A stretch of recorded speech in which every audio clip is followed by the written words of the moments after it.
We haven't seen each other for what? 20 years? Honestly, like 5 years? 6 years? Or has it been a lot more than It that? has been a lot. Yeah. Okay. Because I remember back in the, well, we can go way back to like the Schmidt days and stuff, but you used to be teaching at one of my studios. And what I remember about that is it was up the road here. You were in that little tiny side room. Remember that? And it was a huge mistake because we had a bigger room in the waiting area, but we had it torn down to create an office, which we never used. We had a desk and I never sat in it. So I'm like, poor Kelly, he's over there on the other side, just in a closet basically teaching. But what do you remember about those days? Well, I was happy to do it actually because at the time we were working for Schmidt, and it was a good place to start out as a teacher back in the day. It's not there anymore. I drove by the other day. It's like an auto parts store or something. Yeah, I don't know. Yeah, it's kind of sad, but yeah, it didn't work out for them. But I remember working there, and then at some point, after talking to some of the teachers, I was just like, well, this isn't really a great place to hang around for very long because they didn't do too much for the lesson program there. I mean, people were coming in and they wanted lessons, but at the same time, it was just like it didn't feel like they really valued their teachers, like that department. It seemed like they just wanted to sell stuff.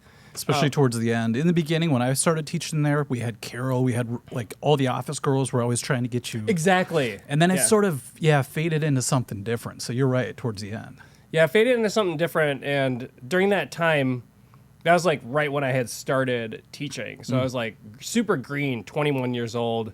That was back in 2003. Okay, I was going to ask you when you started. 2003. Wow, and how long did you actually end up teaching there? I think it was 2 years. That's it? I think so, yeah, because it was like okay, so I remember getting into teaching, and as I was teaching, I realized, well, I actually don't know how to teach. There's that? I'll just teach what I know. I was fresh out of college, and I'm like, I'll just teach all these children, the way I learned. Yeah. And then I learned that is not the way that everyone learns. A teacher is not simply there to relay information you learned, right? There's a different element to it. I had children crying in their lessons, and I'm just like, what's going on? Were you like the teacher in Whiplash? Yeah, basically. Like, if you can't focus, I'm going to have to tell your parents that you can't have lessons anymore. So I made a lot of mistakes, but in that process, I was like, hey, I'm going to reach out to some other teachers and see what's going on with them, what they're doing. Yeah. And it was all the teachers were like teaching in these like studios, like these tiny little studios, and they almost like were like prison cells or something. It kind of felt like that, and they were vacuum sealed, so you shut the door and it's like, okay, but they were like, I swear, somebody told me they were 6 by 6. Does that sound right? Because I'm 6 feet tall. I can't imagine the length of my height is all we had. There's no way it was 6 by 6. Okay, maybe no way. 8 by 8 or something. Smaller. Oh, you thought it was smaller? It was tiny. Oh, God. All I know is I sat in the very corner just because I'm all about space. As you can tell, I have a huge wedge between us right now. But I love lighting a certain way, and all they had were those fluorescent above the headlights coming down on you. So you'd hear bzzz, and you're trying to teach, and you're in this tiny room with somebody. I just can't imagine how long. I did it for over 10 years, actually. But I tried to optimize my space by putting the chair in the corner, then my chair in the corner. Then I put up my own lamps, and I tried to decorate the walls. And one time, one of the teachers tore it all down. I don't know if you know. Because you'd have to share. You'd have to share with 2 or 3 other people, maybe one other person if you're lucky. But yeah, you had to share the rooms. But so you were in that situation, and you had to start to learn how to do it in a way that was good for kids. Exactly. Yeah, because I started learning sort of later when I was 14, and it was as soon as I picked up a guitar, I knew that was it. Yeah. That was what I was going to do. So how did it get into your life? Not to jump around too much, but so you're 14, because everybody has their origin story. What was the first thing that really hooked you? My friend, actually 2 of my friends at the time when we were in 8th grade, had guitars like their dad. One of my friends, his dad was like, here's a guitar. And I remember my friend, it was like a red Strat or something. Yeah. And he's like, hey, I got this electric guitar. We didn't even plug it in or anything. But he was just like, strumming, just making noise. And I picked it up and I was like, oh, this is kind of cool. And then somehow we figured out, I have no idea how we figured this out, but we figured out how to play the Nirvana, well, it's a Meat Puppet song, Plateau. Yeah. Off of Nirvana Unplugged, which is still to this day one of my favorite albums. Yeah, it's And classic. That's literally like what inspired me to play. But somehow we figured out that you can play the riff of Plateau by like putting your thumb and pointer finger over the top and like just Just octaves? Yeah, just Okay, yeah.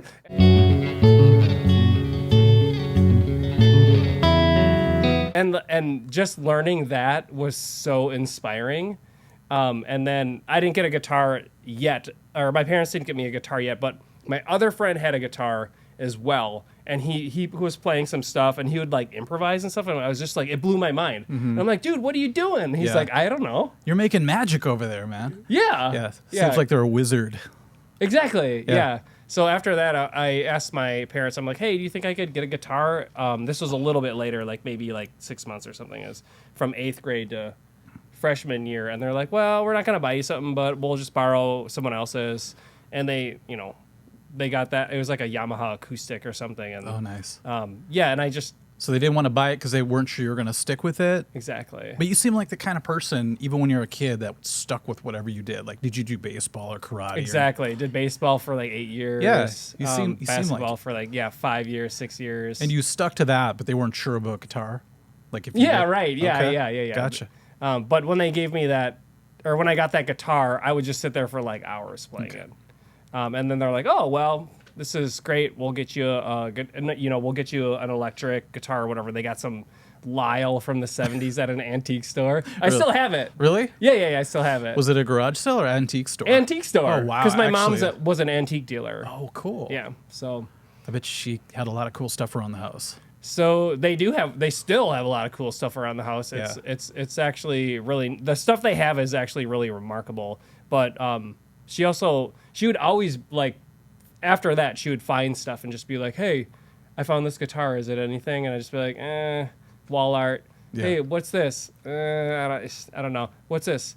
Oh, that's a Martin. Yeah. Oh, that's a 1926 Martin. This is before Google, so you couldn't just look it up? Exactly. Okay, yeah. Yeah. That's so one crazy. time she brought home, it was in high school. She's like, what's this? And I'm like, it looks like, God, this thing looks terrible condition.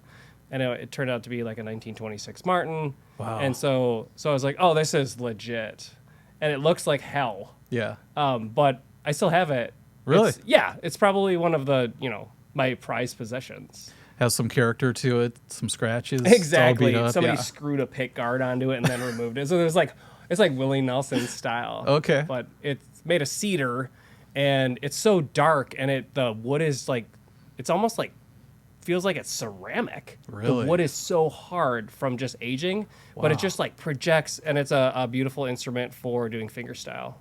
I love that when you find that old, you could tell it's seen better days, but there's some soul to it now because it's been so battered. And, when a guitar is played to death, it just has a different resonance to it. Just seems like when you buy a brand new guitar, sometimes it feels a little tight, and then you play it for a couple years and it loosens up a little bit, I think. Totally. And it's probably just like think of the stories, like who owned it before. Yeah. Why does it look that way? Whose What are- sweat is actually like imbued in it now, or blood or whatever, Yeah, it's Saliva. got some energy to it. Yeah. That, just from being played and owned by different people. So That's why antique stores are cool too, because they all have a story. And I always loved old like horror movies whenever they had old like objects for some reason. Because I have that where I live. I'm just like, oh, I found this cool jester mask, and I just hang it up. I'm like, I wonder if that's possessed. What kind of shit it's seen. But so yeah, okay. So 14 years old, you get hooked on guitar. I like to hear everybody's story of how it actually got to them, because it almost seems similar in a lot of cases where it's like 12 to 14 is like the age range for some reason. For me, it was 13. And then it comes into your life somehow, and then there's always that hooking quality, like what all of a sudden you're lost in your bedroom for 8 hours just playing this thing. It's like, how did that take hold in your brain so hard, So before guitar, you were, like you said, more of into like sports type stuff? yeah, I kind of lived in the shadow of my brother. And so he was 2 years older than me. You have And younger brother syndrome, I think they call that. So you have to prove yourself a lot? Yeah, totally. Okay. Exactly. Okay. But it was, I think it was just that I liked playing sports and, it was back then. It's so different now for kids than it was for us. Mm-hmm. Because back then there weren't a lot of options. So it was like, I went to, Catholic school. So it was like, all right, soccer season, pretty much everybody plays soccer. Mm-hmm. Oh, it's baseball season. Pretty much everybody, like all the boys would participate in all the sports. So we all just like did that without even like thinking about it. Yeah. And it wasn't even like if you were to be like, I'm not going to play soccer, I'm not going to play baseball, it would just be like, well, why are you not going to do that? Like, wait, What's what? wrong with you? What are you Yeah. going to do instead? Yeah. So it didn't even, the thought never even crossed my mind to not even want to do any of that stuff until I found the guitar. Because when I started playing guitar, I'm like, I'm done with that other stuff. Yeah. Like I do like team sports, and it's not that I didn't enjoy them. It just wasn't my thing. Yeah. But I think the good thing about doing those team sports and stuff is it like instilled a sense of like fitness and like just well-being and just being active. Right. Just always moving around. Yeah. Some of those summers, man, doing baseball practice, going out when it's 90 degrees and having to run laps. And I went home one time and I drank way too much water because back then we didn't have all this bottled water, it didn't seem like. So we didn't have anything for 3 straight hours out in the sun doing baseball. I went home and I drank like half a gallon of water and I just threw up. Oh my God. Like that's how it was back then though, Right? But, Nobody had water bottles. yeah. It was a different world. Like in school, we had to go to the water fountain that would vibrate and get weird. But it's like that's all we had. I never saw my parents with bottled water back in the day. No. It's right. so weird. Maybe a wine cooler or two, but that's about it, So Yeah. What else? Wine coolers and Tab Cola, Shasta, all that kind of stuff. Remember Shasta, like the poor man's pop? That's what we had. Shasta and Fresca. Fresca That too, too, yeah. So we have you're working your way through guitar, and then right away were you just playing rock songs, or did you jump into guitar lessons right away, or what'd you do? Yes. So my friend had the Nirvana Unplugged tab book. Okay. So he kind of showed me like, so I'm trying to think of what songs that was really that album was just mind blowing to me. Just listening to it was inspiring, and then being able to like hang out with my friend, and he had that tab book, and he lent it to me, and I didn't really know how to read tab. I just kind of figured it out. Yeah. Just made sense. Yeah, and I just remember the moment where I discovered a power chord. Like just that moment, I still remember it. Where I was like, I think it was just like an E power chord. It was just like almost E minor, but not really. Just like the top or the bottom 3 strings or whatever. Yeah. And I was just like, whoa, that sounds badass. Yeah. What is that? And it was just like instant dopamine rush. It's the perfect chord to get you hooked too, because a lot of the open strings just ring out so beautifully, on that chord. Yeah, once you feel that vibration in your arms, I think that's why guitar is always so popular, because it feels like you're holding the music in a weird way, Like when I play piano and stuff, I feel a little bit distant from it. Drums, I feel good because I'm bashing something, but guitar just sort of sings in your arms. I don't know how to explain it, but it feels good. So you hit the chord, feels good. And so that was your introduction to like trying to learn other people's music, was through a tab book? Right. So I had the tab, and for some reason I realized that I had this innate ability to just like transcribe and to figure out stuff by ear. Wow. So I had the tab book, but I would actually just like rely on my ear, and I could figure out these songs kind of by ear, even though I had no idea like what the chords were, what I was doing. I was playing like a fire was like dun, dun, like two version of. I want to grab a guitar. Sure. Of a power chord? It wasn't even a power chord. It was like the fifth. It was just the fifth and the root above it. Oh, nice. So I discovered that, and I was like, oh, I can play like a fire, and I just kept playing that over and over and over again. And then somehow, I don't remember exactly how I started putting the pieces together. I don't know if my friend was like, hey, you got to try, doing these open chords. Like, this is how you read the chord diagrams. I can't remember the details on that, but I think I went for about 3 months teaching myself, and then until my mom's like, oh, there's something here. Let's get you guitar lessons. And so she signed me up at this place called the West Bank School of Music, which was on Cedar on the West Bank. And I took lessons with this guy named Dale Dahlquist. Hey, Dale, if you're out there. What's up? Thanks, man. Look at me now. Yeah, I appreciate you, man. So he was encouraging. He wasn't like one of those egotistical teachers. Oh, never mind. We'll cut that part out. I'm just kidding. No. He was a good dude. He was a great dude. He was a great teacher. He taught me. He prepared me a lot for Berkeley, especially with like jazz chords and stuff. And he was really open minded, and he taught me a lot of stuff. It was like, dude, back in the day where we had the old cassette tape where you eject it, it pops up, and he's like, hey, if you wanna if you want to learn something, or if you want me to figure something out for you, just bring in a tape, pop it in, and he'd pop it in, and he'd figure out like some Metallica songs that we didn't have tab for. So he would like transcribe them for me, and to me that was incredible. Yeah. And I remember him teaching me a song called "Stormy Monday," which was just like this overly complicated 12-bar blues. Yeah. I don't know. Doesn't it? I thought that song seems easy at first, but it transpose itself to a bunch, it moves around quite it modulates to a bunch of different keys. That's what I'm remembering. Yeah. Okay. Yeah, it modulates. It starts out like a standard blues, but then it has some diminished chords, and then it uses like the 2 and the 3 minor, and then it's like a flat 6, 7 chord. So just not typical. Yeah. It's just overly complicated for a blues. And I remember him putting a tape in and saying, okay, I'm going to play the chord. I want you to practice along with this. I'm going to play the chords. I'm just going to record this live now. And this was in our lesson. And then what I'm going to do is I'm going to solo over the progression, and you can keep playing the progression while I'm soloing. So he, did the... Like a background track for you. Yeah. That's cool. And so he played the chords or whatever, and then he went to the next 12 bars, and he soloed over it. And he played a solo over that progression, and I was like, dude, how did you do that? Yeah. He's like, I've heard the chord progression so many times, I know what it is. And it's like a complicated blues. So I don't know. That was just cool to me. Another version of a Guitar Wizard, but maybe above the last one you saw. You kept seeing there's levels to the game, maybe. Yes. Okay. Yeah, totally. And so I love that. The thing was I never like was intimidated by difficulty for me was like, bring it on. Yeah. Like if it sounded cool, I would just want to play it, whether I could actually play it or not. But it wouldn't stop me from trying. So you're like the ideal student, because I think about a lot of my students who are afraid of anything difficult, and they'd be like, oh, I don't like to practice. I'm like, why? Because I sound bad when I practice. Well, you're never going to get... I couldn't explain to them that they're never going to get over that hurdle if they don't actually just push through the pain. So where do you think you got that sort of attitude? That just like... From sports, maybe? Grit? Yeah, like, I'm not afraid if it's tough. Bring it on. Right. Is it just because we were born back in the old days, or what? Yeah, I don't... good question. Old man grit, but back then we were too young to know we had it.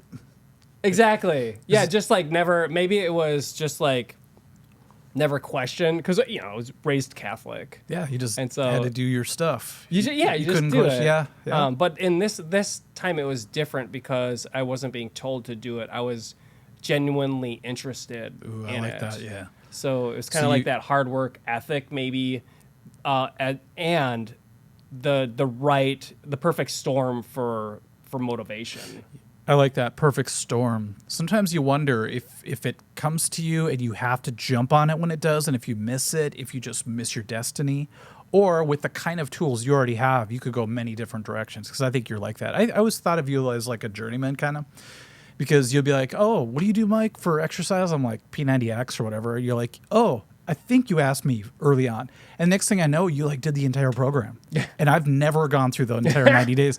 I'm like, holy crap, you just take something and you like go 100%, 200% on it. And I'm just like, I have a little bit of that, but I think you're like, I think that's how you are with a lot of things. Yeah, thanks. I appreciate you you pointing that out. I did P90X. I think I did it 5 times in a row. That's what I mean. Yeah, before I was just like, I can't do this anymore. Yeah. But it was... Eventually the wheels will fall off, I think. I got to a point where I'm like, I can't do this anymore. But I think that was actually the turning point at that point, when I started getting into like self-improvement. Yeah. Because that was later on. That I think I was 26 or 7. And at that point, I had already gone through like my gigging career. Yeah. Like since starting in 2003 teaching, and then I started getting into gigging like hardcore, like 5 nights a week, and I did that for a few years, and then I was just like, man, that was rough. You paid your dues. I remember. Wasn't your band called Invisible to Women? It still is. That's a great name. Yeah. First time I read that, I'm like, we can all relate to that. That's a great name. We're playing actually at my business November 1st. It's gonna be fun. Yeah, we still do shows for like family and friends and stuff, like maybe once every We'll do the occasional reunion. But what's great about that is everybody's so happy you're playing. Back in the day when you're playing like some weird West Bank bar and like people are just drinking and they don't really care, and all of a sudden you're playing again. So you must have had a resurgence with your band. Like, did you like retire for a while playing live and then come back to it? Yes. So I was playing. Okay, so Invisible to Women didn't start until like later on. Is it Invisible with a number 2? Yeah, Invisible. Women? Yeah, 2. Perfect. That's so 90s. I2W. It's so 90s. I love that. Yes. It's like Bad for Good kind of thing. Well, we do a little alt country, so it's befitting. Okay. Yeah. Nice. I'll have to check you out. I feel bad I never came out and saw you Hey, guys. it's okay. There's still time, Mike. I did go to your wedding, but that's all I have. Hey, so yeah, the gigging, I did like the Weekend Warrior sort of cover band stuff for a while, and I was gigging during the week, and I was teaching and gigging, and I was just burning the candle at both ends, so to speak, and that. Oh, and I ran into repetitive stress injury, so I actually had to quit playing for 3 years. So which part of your Ulnar nerve. Oh, funny no. bone. Oh no. Funny bone. So during that's kind of that is kind of what prompted me to get out of gigging, like, you know, doing it a lot. I still will gig once in a while, but were you guys doing like full nights, like 3-hour shows? yeah, pretty much. Yeah, I was playing Friday, Saturday night pretty much every week, and usually Wednesday, Thursday. Jeez. So full shows. Yeah, that'll battle test you for sure. Right. Next thing you know, you're like, why am I breaking down here? Right. Yeah. It was a pretty big blow to my ego, I have to say, to lose the ability to like keep up. Yeah. Because it seemed like I was the only one that was having issues, and I didn't really know how to fix it. And the only way to fix it was to stop for a while. Sometimes you just need rest. Yeah. It's one of the hardest things to accept when you have our sort of attitude, like with jiu-jitsu. I'd be like injured, and I'd be like, I just want to go back and train. And they're just like, no, dude, you sometimes just have to rest. If your knee's screwed up, you sometimes just have to stay off of it. Dude, that's so true. Like, so I have this Aura ring. Yeah. I don't know if you're familiar. I have one. It's sitting in my bedroom, though. I got tired of it. I'm just like, I don't know. I also had one of those Apple Watches. I'm like, it keeps barking at me. I don't want this digital leash anymore. You know? Yeah, but I heard fair that thing enough. keeps track of your sleep and everything. Everything. So, and lately it's been punishing me for being too active. Literally. Does it shock you? That'd be funny. That's like a Stephen King premise. Perfect. Yeah. It's subliminal. Actually, it wouldn't even be subliminal. That'd be No, pretty, that would be awesome. That'd be aggressive. It's a little Pavlov's dog thing happening there. It's like you go to reach for a donut. That's the future, I bet. Someone's going to take that idea. Holy smokes. Yeah. Well, you know what? If that helps me to know myself better, I guess that's what I don't need. accept it. Don't accept it. Because you get the ball rolling, you don't know where that's going to stop. Yeah, but it tells me that I'm too active. Like, it's like you need a rest day and stuff. So, again, it's like, well, my lifestyle is active. I have children. I love to be active. Yeah, I can't picture you not being active. Yeah. Yeah. I mean, should I just what am I supposed to do? Just sit around? Like, What play are video they- games? Maybe they're giving you permission to play Xbox. That's what I'll tell my wife. Yeah, you get the excuse. The ring says no. Yes, I must listen to the ring. But seriously, if you're overdoing it, do they say your sleep suffers or what's suffering? It has like these different metrics, and it gives you like a sleep metric, which is actually phenomenal. That's what I bought it for, actually. Yeah, for sleep, the sleep stuff is great, and I noticed that my sleep is basically wrecked because of my cats. Oh, they just jump on you all night? You just wake me up so many times, Yeah. and you can see it every time. It's like awake, awake, awake, and it's just my cats. Are you aware that you're waking up, or is it your body? No, sort of I just am aware. reacting? Yeah, You are? because Okay. I kick them away, or I Sure. get up and feed them or whatever. Yeah.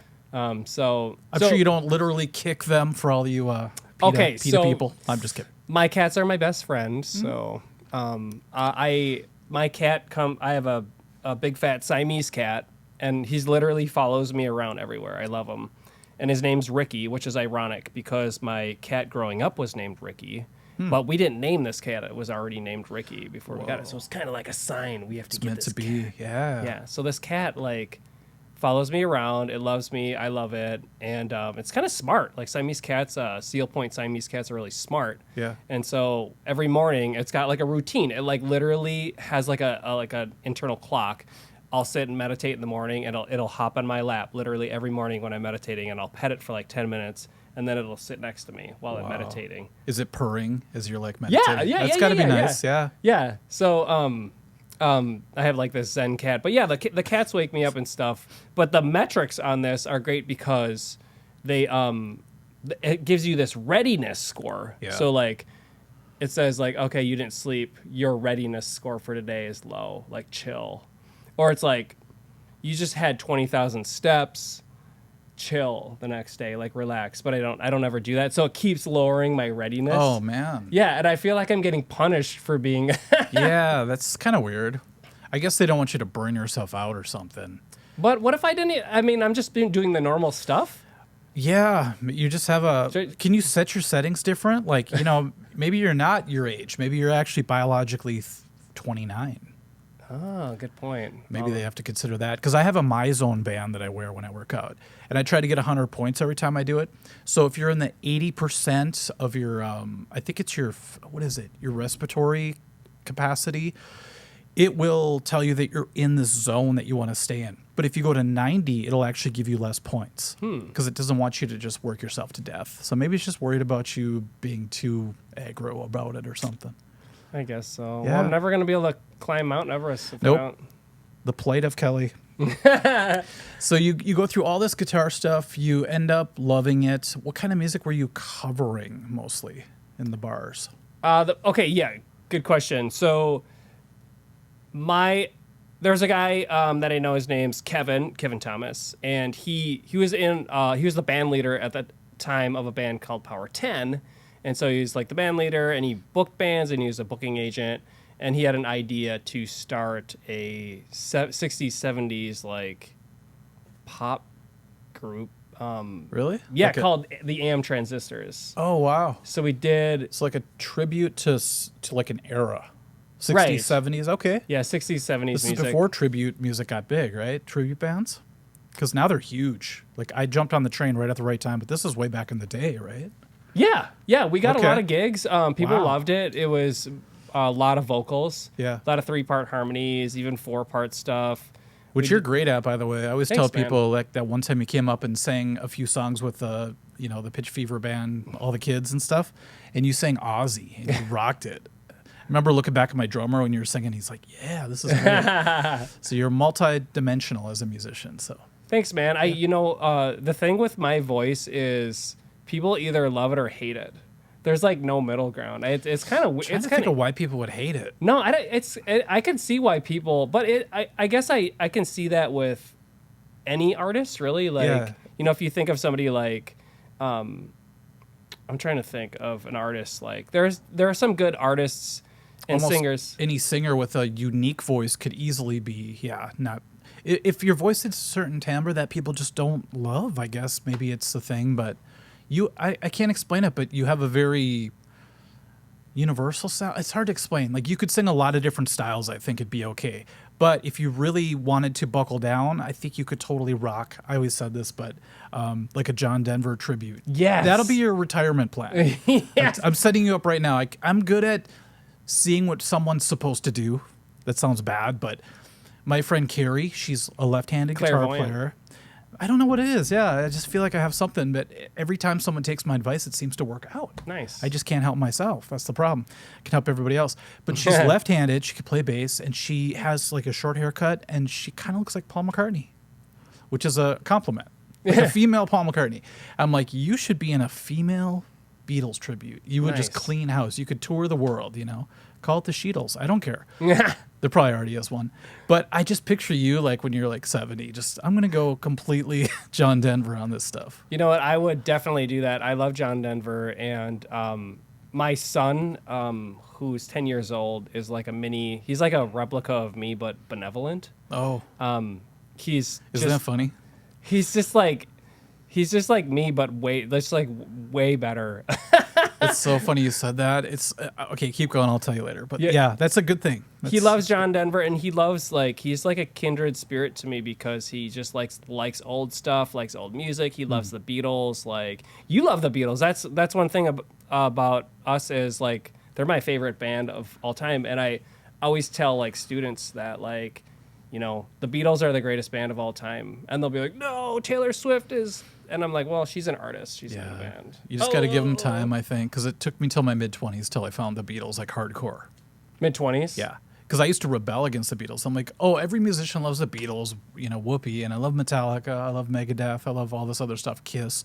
And next thing I know, I found Abbey Road CD on my friend's desk, and I asked him if I could just borrow it for the night, and I didn't give it back for 3 months. I'm just like, this is why people love the Beatles. And then from there, you just kind of, you know, branch off into everything else they've done, and it's just like this huge musical education. It's great. What's your preferred era or album? Is it Abbey Road, the later stuff? No, or? it's Rubber Soul, actually. I love Rubber Soul. Yeah, That's my favorite there's too. Some innocence to it still. Dude. Yeah, because when Revolver comes around, you can tell there's a little more chemical influence, and it just feels like Rubber Soul just has that a little bit of their innocence still. It's like that transition period. You know? Rubber Soul is amazing, and just the recording itself is just so good. The vocals, the shakers, like there's all a that lot of percussion. Yeah, it's weird. All of a sudden, like that's a very prominent tambourine. I'd be afraid to turn a tambourine up that high. It's like it's just in your left ear. You're like, how are they doing this? But that's the stereo versions or whatever. But yeah, it's from studying the recording process to the songwriting to everything, the instrumentation. It's an education, like I said. You know, it's remarkable that. So I think I've owned 3 copies of that CD. I don't own a CD version of it, but really, I had two versions, and that was the album that got me into the Beatles in high school. Oh, it's And so I'd listen to the CDs in my car in high school, and I had one. The first CD I lost, and the second CD I lost both of them somehow. They weren't stolen? I think I got the third. Okay, hold on. The third one, I don't remember what happened. I think the third one got so scratched up that it didn't work anymore. Nice. But I might be confused with Hendrix at Woodstock, because I loved that album too, but live album. But the CDs got stolen. Yeah. The I stopped buying CDs when all my CDs got stolen out of my car. Okay. Yeah, just the whole case of like 100 sleeve. Yeah. Oh, you had the case. The whole case of like 150, God. And I was just like, you know what? I hope you guys like Miles Davis and the Beatles, because hopefully you'll get better taste after listening to my CD collection. Well, that's the problem. A lot of younger people don't get that we had to keep everything in an album, like a photo album almost, and flip through. But I had like one of those visor things that you just put a bunch of them in, and guess which ones are going to go in there? My favorite ones. Because I'm going to be driving around, Nine Inch Nails, Counting Crows, you know what I mean? Nice. And so one day I was parked in Northeast Minneapolis, and I was there till like 4 a.m, and I go out and I see a little crack in my back window. I'm like, what the hell? Someone busted right through it. It wasn't a crack, it was gone. The window next to it was cracked, but someone reached in and opened the door, and all my stuff was gone. They took the CDs? The entire sleeve of my favorite CDs. Oh my gosh. So that was like, everyone was like $12. So if you add that up, it's just, for me back then, making no money, that was like my entire life. Well, was totally. Just stolen, yeah, you save up your money, and then you go to like Cheapo or wherever on the weekend and buy it. You're like, yes, I got enough money. I can go buy this from Best Buy, you know. And you treasured it because it's like, I earned it, and it took a lot of energy to get this thing. I remember I worked at Sam Goody, and we were selling CDs for like $18. I'm like, what are we doing? Best Buy has them for $10, you know, but still $10 for a CD. People, imagine today people spending that much money on one album, you know, it's crazy. It is crazy. Yeah. So Rubber Soul, what was your second one after that? I think it was Revolver. Nice. That was the next one. I would say the Sgt. Pepper. That's my next. Jump to that one. Yeah, that's quite a lot to take in. My second favorite, I would say. Yeah, there's some gems on that one. A couple of my least favorite songs are on that album too, actually. But least favorite. Yeah, what's really weird is I don't know why. It's just that every song is so different. It's like a collection, but in a way it all works together still. But then I got into the later Beatles, and some of that stuff gets really like the White Album is quite the album to digest, But just so many gems in that too. Some people said they probably should have like whittled it down to one album, maybe. But I think to the real fan, we'd like to hear those B sides, those C sides, and hear what maybe they didn't. I don't know. Maybe even just like a demoed song to us is interesting. And then you get to Let It Be, and it's just, I don't know. Did you watch that documentary? I did. Chance? Yeah. Well, actually, I'm sorry. I didn't watch the third one. I got through the first two. Okay. It's quite the journey to see where they were at the time. So there's a whole storyline to every album. And you go, oh, this is when they were excited and into it. And this is when like fame took over and drugs. And it's just really cool to see their entire, career like that. Yeah, and it's so real to just see them, the Beatles, actually working together. Yeah. Like, hey, we have to do this. And, it's just four dudes, and they're like, we don't have our manager died. Mm-hmm. We're on our own, guys. Dark times, yeah. Yeah, it was hard for them, and you can tell that, they were using drugs during that time, and it wasn't helping them at all. Yeah. But they did it. Yeah. Like, they literally did the impossible, and they figured it out, and it's just Paul McCartney is so insanely talented. The stuff he came up with is just remarkable. Like the long and winding road, where how do you just come up with that? I don't know. I think he's just like all great musicians. I think they channel something, but he'll just be sitting there, and all of a sudden, oh, this chorus, this timeless chorus just came, and having to like remember it and then like build it into an entire song. So it was really cool when they had like a song done, but they didn't have the lyrics yet, and they just had to have placeholders, kind of like scrambled eggs in Yesterday, and to see them develop it into what it is. And then John would throw out a suggestion. I'm like, that's true collaboration. I love that kind of stuff. Right. And they did work hard. It wasn't right. Like you said, the scrambled eggs thing where they had the initial idea, but you can see them working through this stuff. And actually that would be a great thing for anybody that wants to start a band, to just watch and just to be like, hey, take notes. This is how you work with other people. This is how you don't work with other people. Yeah. Obviously, there's some things that you don't want to do, but you can learn from their mistakes just by watching that whole thing, Yeah, absolutely. And Ringo is such a champ. Like, he just shows up and does the thing. Yeah. He's almost like a drum machine back there. Like, they just hit play and he'll do what they want him to do. And then he'll stay out of the way. It's like, he's never... I think George, he was emerging as an artist. I mean, so many great songs of his are on the later albums. But he would I think he wanted to grow bigger, and being under the shadow of Paul and John must have been just, stifling in a way.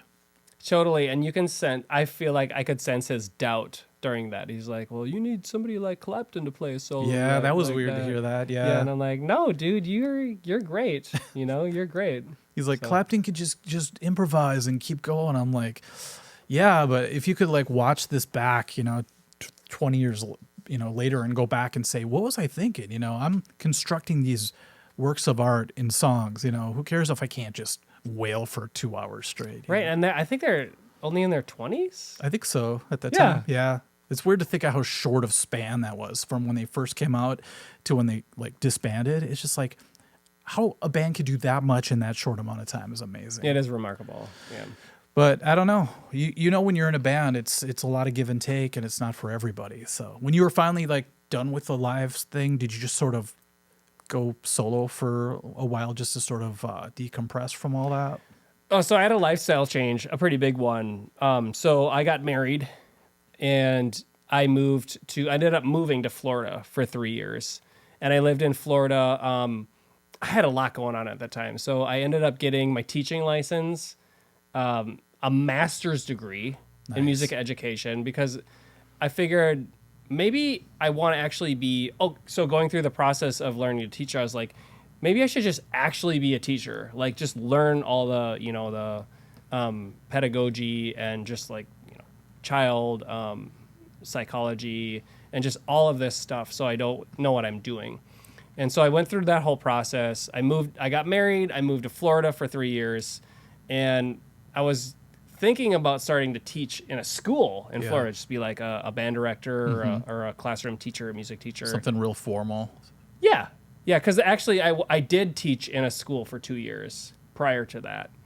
in a charter school. I was teaching music, so I'd gotten some classroom experience, and then I moved to Florida, and I was like, well, let's see here, what should I do? Like, should I teach in a classroom, or should I just keep doing private lessons?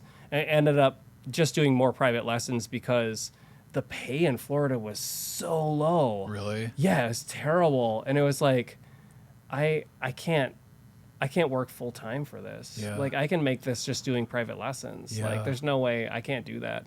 So I worked for 2 different places in Florida, and I think that's when I really like solidified like my like method or my philosophy in teaching. And that was the time when I had all these problems as well. So I ended up in my lessons during that time I played left-handed. Oh, really? Yeah.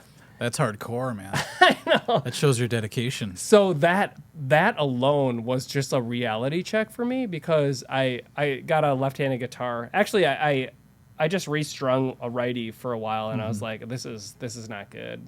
Like, this Just felt intonation is just terrible. Just not made for that, yeah. Hendrix Wow. could do it.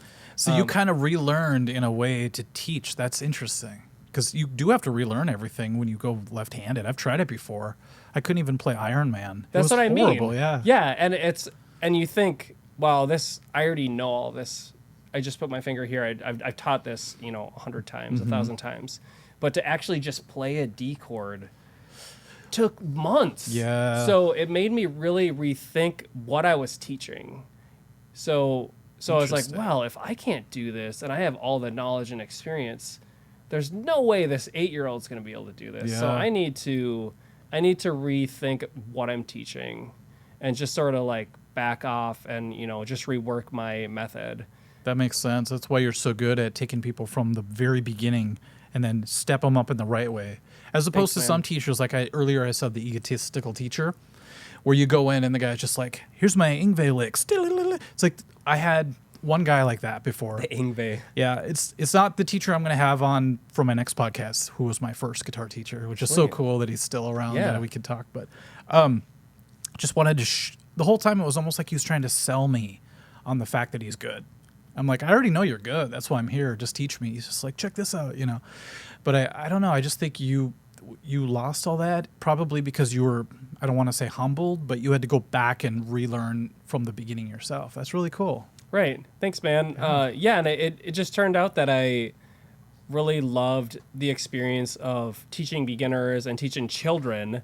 It was, again, to go back to this thing, it's kind of funny because this will give you a like stress metric, like when you're stressed and Yeah. relaxed. So there's like stress, and then there's restored. Those are the polar opposites. And like before I go into work, it's like there's a spike of stress. But when I'm actually teaching from like 4 to 8 at night, it's restored. It makes sense. It's literally just like it's the chill zone. Yeah, I get it. It's the anticipation maybe of going to work, or maybe even the dread, like I have to be somewhere for Right. 8 hours or whatever. And then once you're actually in it, you just do it. That makes sense. Right. Even like today, before you got here, I set up all last night, and then today I got here, and it was the 10 minutes before you were to arrive that I felt the most like, is everything good? Is everything good? And then now it's good. Everything just flows. Yeah. Well, this is the fourth podcast. 4th or 5th in this setup. I used to do it over there on 2 chairs. But yeah, so it's even after 4 or 5, I still feel like there's little kinks. Anything could go wrong, like you said, like the Pro Tools could go down any second. So I think my brain's always on that a little bit. But when I'm talking to somebody, I always feel engaged. I don't feel like I'm worrying. Flow state. Yeah, it's a tough thing to grasp. But I think I don't know. There's full books written about it that I've read. And it's always like talks about how you need a little bit of a challenge, but you also have to have the comfort of familiarity. And then some people need the chemicals to get into that, but I don't know. When are you in your most flowy state? So the flow state is really interesting because you need certain conditions to achieve it, and I was learning about that when I was learning to teach, be a teacher. I don't remember how I got into it. I think it was part of like the master's degree. I don't remember. But it has to be challenging enough. It has to be challenging enough to keep your attention, but not too challenging. Right. If it's too much, you almost shut down in a weird way. You get overwhelmed or something. Yeah. Exactly. You get frustrated or whatever. Yeah. And I can't remember. There are like, 4 or 5 things that need to be, engaged for you to reach flow state. But flow state was just something that happened because of playing guitar, like just playing the guitar and not even having a concept of time. And I don't know if that's just something that it's like innate, or if it's something you have to work on. But I just remember, like, as a child, it's almost like being a child, like playing with Legos for hours and hours. Time flies. Yep. And so then, that's that same sort of like interest for me could be guitar or YouTube or like producing videos or any skill, really. You have that thing I was talking about. Like, I know a few people with that thing, whatever it is, wherever you direct it, you could probably achieve whatever you're looking at because you apply all that to it. Whether it's just your attention, flow state, all that stuff seems to happen. Like, if you sat on that drum kit and I just asked you to like learn a song, I bet you would find yourself in that same kind of vibe eventually. Yeah, for sure. Your brain always wants to figure things out and get better at things, I think. For sure. And you reach, I think I appreciate you saying that. I think there's like the learning curve. But if you can get past that learning curve, like you can reach that like level of not expertise, but just level of especially in the drums, like once you can actually just like competency. Yeah. Once you can like pass that first, hey, I can play open chords, like great, there's so much you can do now. It's true. But a lot of people will give up before that because they can't, I don't know what it is, but like, you're a teacher and I'm a teacher. So you're just like, no, you just encourage, like, no, you're going to get past this. You got to trust me. It gets great from here. It's great. Yeah, it gets better, as they say. But I get a little worried because, once again, old guy talk. When I was a kid, you'd play Mega Man or Super Mario, and you would die. Mega Man was so hard. Mega Man's still so hard. But it says game over, And I just learned 2 years ago that you could hold A and hit start, and it'll start you back on the Super Mario world or the level that you were on. I always started over from the beginning every time. I didn't know that. That would have been helpful. Yeah, I'm sorry to be the bearer of that news because you want to kill the messenger. But yeah, you get to like the 7th world and you die. You're like, oh my God. But now hold A, hit start, boom, 7-1. Holy cow, you would have been like the hero of your class. I would have been the Nintendo Power guy or whatever, just giving you the details. Wait, how did we not know that growing up?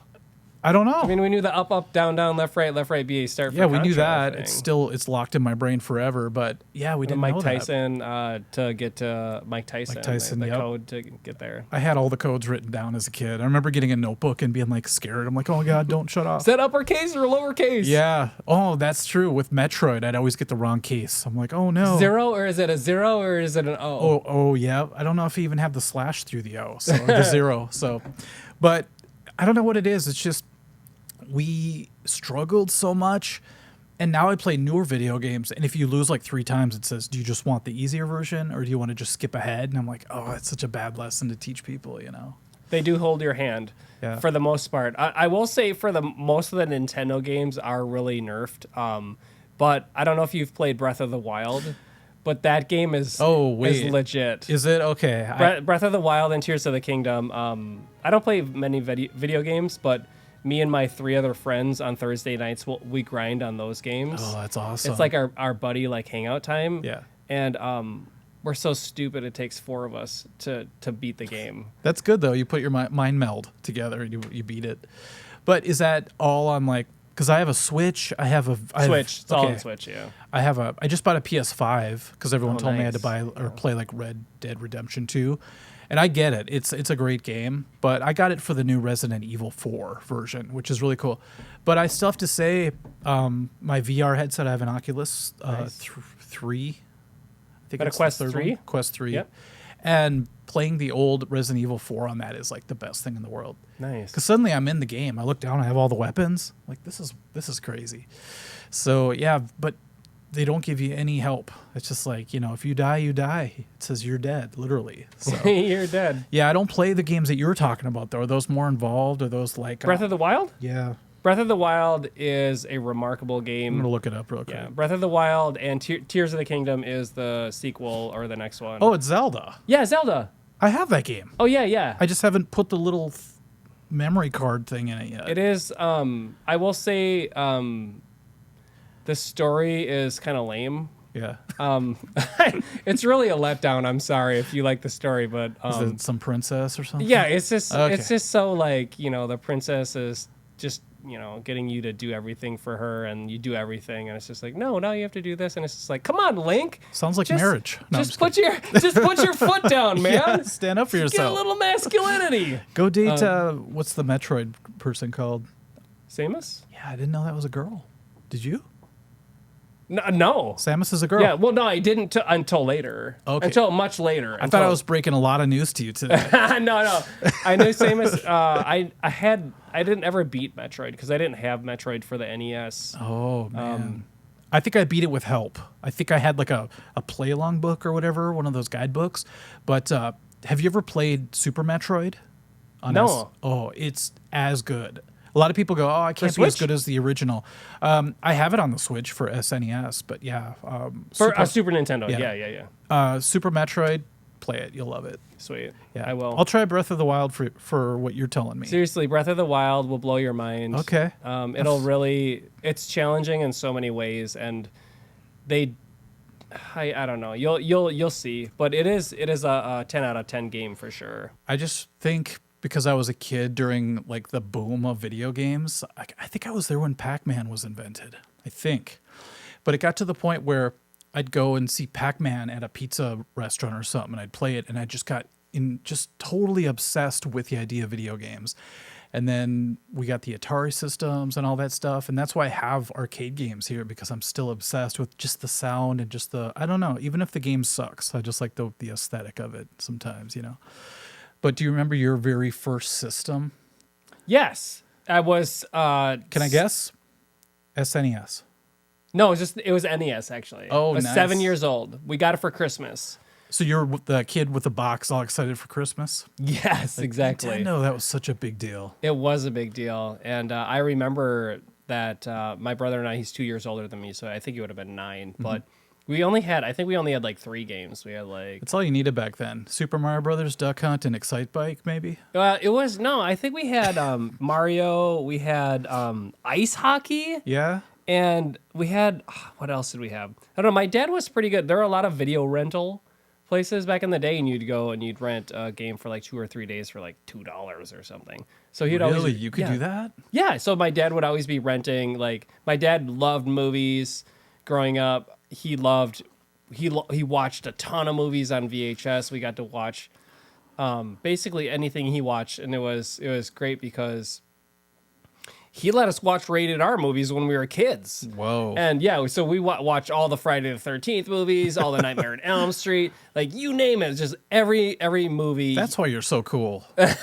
You had a good upbringing. That are disturbed. Yeah, disturbed a little bit. That's why I was going to bring back the idea where you said your son is like you, but more benevolent version. Benevolent, right? That's like how I feel about my nephew. I feel like he has a YouTube channel now, and he plays guitar. I watched some of that podcast, yeah. And I'm like, he's doing everything I wanted to do, but he's doing it the right way without Right, all the exactly. extra whatever baggage and craziness, But do you think a lot of yours came from being able to watch Friday the 13th when you're 7? Did that shape the other side of you? Oh gosh.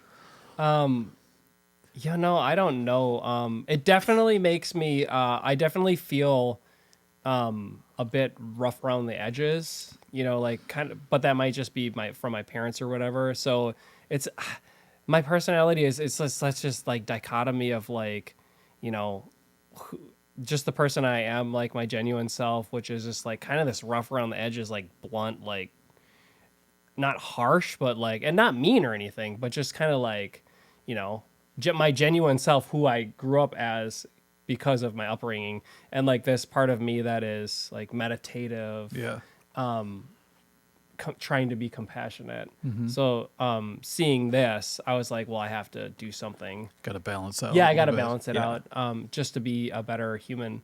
But I I don't really feel like growing up when we watch all those movies, I was scared. I never really felt scared. My brother was actually scared, was more scared than me, and he was the one that loved all the horror stuff. And I remember he made like a Freddy Krueger like glove.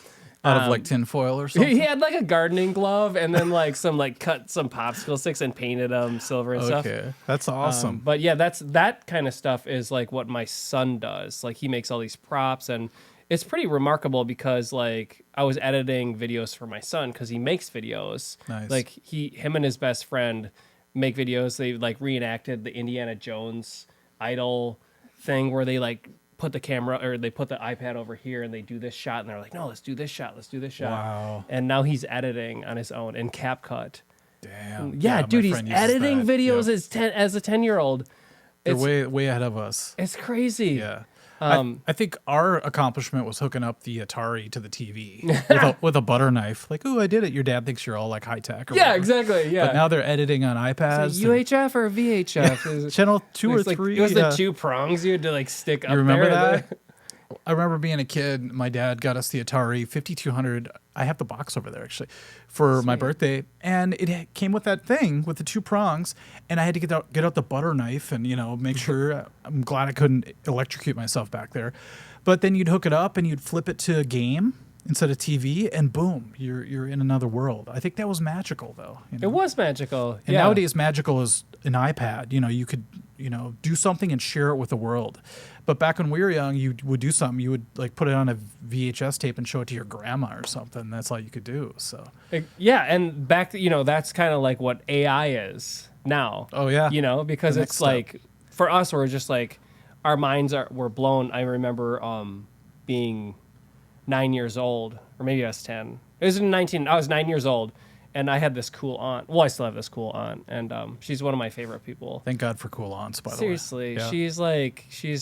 I think she's 13 years older than me, and my mom used to she would babysit us a lot, and she was more like an older sister that like loved us and wasn't like I don't like this like younger sibling or whatever. So she had a Commodore 64. Oh wow. And so she's like, Kelly, play my Commodore. I'm like, yeah. And it was in her bedroom, and then that she's had all like, the typing like keys on it, right? yeah, The Commodore. That's so funny. It was like this orange, like brownish color. Yeah. And then she's like, one day she's like, hey, Kelly, check out this game I got. It's called Doom. And it was in 1990. Whoa. And I was like, okay. Doom, was it on a computer system? Yeah, it was on a PC. Yeah. And so she's like, try this game. And man, Dude, my head Doom. exploded. Yeah. I was like, oh my gosh. They made it feel so 3D somehow. The first person shooter, I was just like, this is I can't do anything else with my life. Have you seen Doom lately? Like, did you ever go Yes. back? It's so pixelated. You're like, I can't believe I actually thought this looked real, but it's still, to me, it holds up because of the playability and what it did to open the door for all the future first persons. Right, you can play that on the Switch. Oh, really? Yeah, you download it for Switch, and you can play 4-player deathmatch Oh man, on the same screen. I'm so afraid to like get into my Switch because of my background. I'm like, right now I'm sticking to like Super Metroid, and I'll try a few games I was never able to afford back in the day. But it's just like, man, if I really went deep, that's all I would do. VR and the Switch, I think. The PS5's a little too much for me. I think a little Maybe too realistic. little too involved. Like to play some of the games, you have like all these buttons on the controller. I'm just used to A and B and a D-pad or whatever. But yeah, I love talking about the evolution of video games and how you got there. So did you go through the whole Macintosh school, like Oregon Trail stuff too, the DOS and all that, or were you beyond that? No, so we had Apple IIe's in grade school and stuff, Okay. so we were playing Oregon Trail. But my parents got a PC like right around the time I was 9 or 10. Okay. And I was on there like CD Space, So playing- you know some code. Oh that yeah, you can- we're learning code, and my friends had them, and so we were all just like here, take this game. You're here, sweet. You take this game. Oh, wow. There's a game. There's QBasic. It's built into DOS. So we figured out you could go into QBasic and program your own games. You went way deeper than I did. There was a game in QBasic. It was built into DOS that was called Gorillas that you could play. Whoa. And where you throw these bananas and they explode, and you try to blow up the gorilla on the other side. Wow. It's like a scorched earth type game where you throw the banana and Yeah. it blows up something. Kind of like Missile Command. Like it would come down and just... Was it on the PC, so was it very pixelated looking? Or Oh, did yeah. It look, okay, I thought maybe it was ahead of its time or No, something. no, no. It's super Okay. super pixelated, and so grew up playing a lot of PC games. I'm still a PC gamer, Yeah. but I do play the Switch once in a while. But Sega Genesis, my dad bought me a Sega Genesis, and that was, I think that's my favorite. That's game on the system. Switch too. Yeah. Yeah, Altered Beast and all those Yeah, games. Altered Beast, yeah, Streets of Rage. Yeah, Streets of... Oh, my God. Yeah. Well, my brother got into some shady business when he was a teenager. And one day I come Sounds home legit. and there's a gigantic television, like one of those huge ones that it was like a home theater, basically, sitting in our living room with a Sega Genesis hooked up to it. Nice. And I'm like, I'm not going to ask you any questions how you got this, but I'm going to just enjoy it. And we played Sonic like crazy. Sonic the Hedgehog music is always with me. And that was right around the time the Black album came out. So like I put it all together like that. But it was so incredible. The Genesis seemed like the cooler NES for a while until the SNES came out or whatever. No, maybe it was the other way.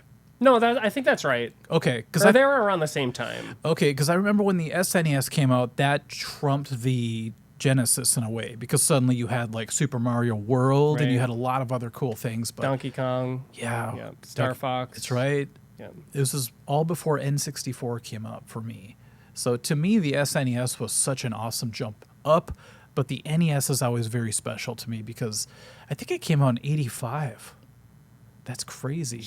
We should get my son on here. He would know. Yeah. He knows all like the dates. He's like, oh, it came out in '84. Actually, he. June 10th. Yeah. Oh man, I love that. So we do have an NES too.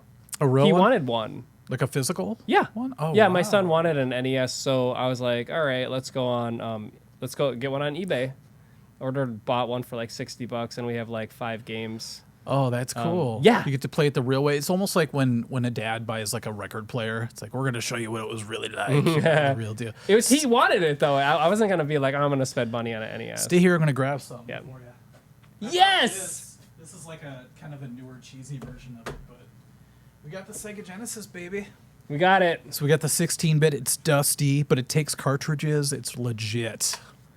Sweet. The only problem is it has an HDMI port in the back, which kind of ruins the whole feel of it. You know, it's like, Should we play there you it? go. That's better. Yeah, eventually we'll do like a playoff on one of the games. So yeah, that was such a big part of a lot of our lives. I think I remember a pivotal moment where one of my teachers is like, Michael, do you want to learn how to code the Apple? You know, learn DOS? And I said, no. I was like, no. And I wonder if I would have went that direction, if I just would have went completely into programmer versus music. My life would have been completely different. Because now I guess AI can program things like in seconds. So does that really spell the end of coding? I think we're all cooked in the next 5 years. Probably. To be honest. I was going to ask you that. Like, how do you feel about your profession and what you do, and is it at risk? I think everybody's profession is at risk. But music and teaching and learning from a human will always be valued by certain people. Unfortunately, like teaching has always just been, and music itself has always, it's been kind of chipped away at. Yeah. Like since the early 2000s, since the age of, Napster and the internet and sharing music, and YouTube actually has hurt the industry in some ways, but I'm not resentful of that, because I feel like if you can adapt, there are new opportunities where you can use it to leverage what you want to do. Not leverage it in like a bad way, in a malicious way. No, I know what you're saying. But leverage it in a way that you can improve yourself. So that's where I see AI. I use AI a lot because, first of all, I'm fascinated with it. It reminds me of like when the internet came out and we were in AOL chat rooms, and I was just like, this is incredible. I don't have no idea who I'm talking to, but I'm going to say anything I want. It's probably some hot girl. Exactly. Yeah, I get it. Yeah, Oh, man, do you remember those news groups back then? It's like, I never saw someone get their head cut off before. Holy crap. Oh, my gosh. It was a Wild West back then. It was the Wild West, yeah. And that's how I feel AI is right now. It's kind of the Wild West. It's just like, hey, everybody, test this, and help us figure out how to do it, how to make it better. But I actually use it quite a bit just because like I have my group of friends, you know, I have my wife, I have my parents, like I have a lot of great people in my life, but sometimes like I just need questions answered. Yeah. And it can give like some expertise on things, and I can't deny that some of the stuff that it says are especially like Chat GPT. That's what I primarily use. But yeah, you can code in Chat GPT. Actually, Claude 3 by Anthropic has a great coding platform built into it. And I made this whole YouTube video. So I do animated videos, Yeah. but I don't do a lot of them because they're so time consuming. Yes, even just like 1 minute could take days. I mean, it takes 10 hours per minute for me. And it's not even real animation. It's light animation. Trust me, I've dipped my toe in it. And when you do, you go back to like Snow White and go, oh my God, how much work was this to do a full movie and have hand drawn every cell, and how many cells per second? 24. It's just probably more back then. But there were so many experts. They had the people that were working at Disney. All of those people were just like the best at what they do, and they just have a team of all those people. They had keyframers or whatever. They would just draw the in betweens, right? And you know, and it's just that. you know, you're doing you do everything for your own channel. Like I do everything. I don't have an editor or anything. So I'm just cheap. No, I'm a and a control freak. Yeah, no, same. It's well with YouTube, it's like if you're not like a huge channel, it's not worth it to pay an editor, especially if you're just like, well, I have the time to do it. Yeah. And if you enjoy doing it, you may as well just do it. And you learn a lot doing it. So in the future, if you do hire somebody, you'll know what to tell them and how to teach them to do what you do. But I've had help before, but I just end up redoing everything. It's just, right. I'm a dickhead when it comes to that stuff. Right? But I think AI is going to make a lot of things easy for people. I just haven't jumped into it too much. Like, people are doing their thumbnails with it. They're doing a bunch of stuff, but I want to stay. I feel like I'm in Terminator. Like, I'm going to be one of the last holdouts to just not go that way as much as possible, but who knows? No, I think you're okay. I think it's okay. And I think the general consensus is that people don't want it. Especially like if you see AI generated images or I'm music. sensing that. There's like There's definitely a pushback, and I understand that, and I'm totally fine with that. Like I want artists to be artists. I want musicians to be musicians, and I want people to be able to do what they're good at and to make money from it. It's just unfortunate that AI came for like the fine arts first, instead of just like, you know, making widgets. Yeah, that or just sweeping the street or something. It's just like, although I don't want to put those people out of work either. Right, exactly. Yeah. So we have it's coming. I know. And that's why they keep talking about we're eventually going to have to change everything, because people are just going to have to get either it's free money or we have to change the system somehow. Because what are you going to do when everything's automated? Yeah, what are you going to do? Yeah. So I guess you could do anything you want, perhaps. Yeah, is that good though? Yeah. Like, you see what happens with idle hands, you know? But I know if you're creative and all you want to do is make stuff, that's great. But what if you're just some guy who wants to build things or whatever? I guess you could still do things, but do you have enough faith in humanity that if you just gave them everything they needed, they would still flourish? Or would we just become Wall-E or any of those movies? Idiocracy. Yeah. Oh, that's funny, because my daughter was just talking about that. My daughter's 12, and she was just like, we were just talking about it today. About this subject? Literally. Or Idiocracy? Yeah, Mediocrity. Okay. I haven't seen it. And it's worth at least watch the first 10 minutes of Idiocracy. I need to watch it. Yeah. So we're headed there. My daughter came home from school and she's like, "Dad, can we go to Five Guys? I just need some comfort food," because she loves Five Guys and I love. Give me Five some Guys. bacon cheeseburger, right? Yeah, exactly. That sounds good, actually. Yeah. So I'm like, not yet. Well, we'll go later or whatever. But then we went kind of like around 6 tonight, and she's like, "Dad, I was watching this movie, and it's rated R, so I'm sorry, but there's like some sexual stuff in there." She's 12, but she's talking about it. She's like, "What what is it called?" Idiocracy. Yeah, Idiocracy. Yeah. And she said it's something. I'm like, Mediocrity? And she's like, no, Idiocracy? Yeah. And she's telling me the premise, and I was like, oh, I really need to watch that.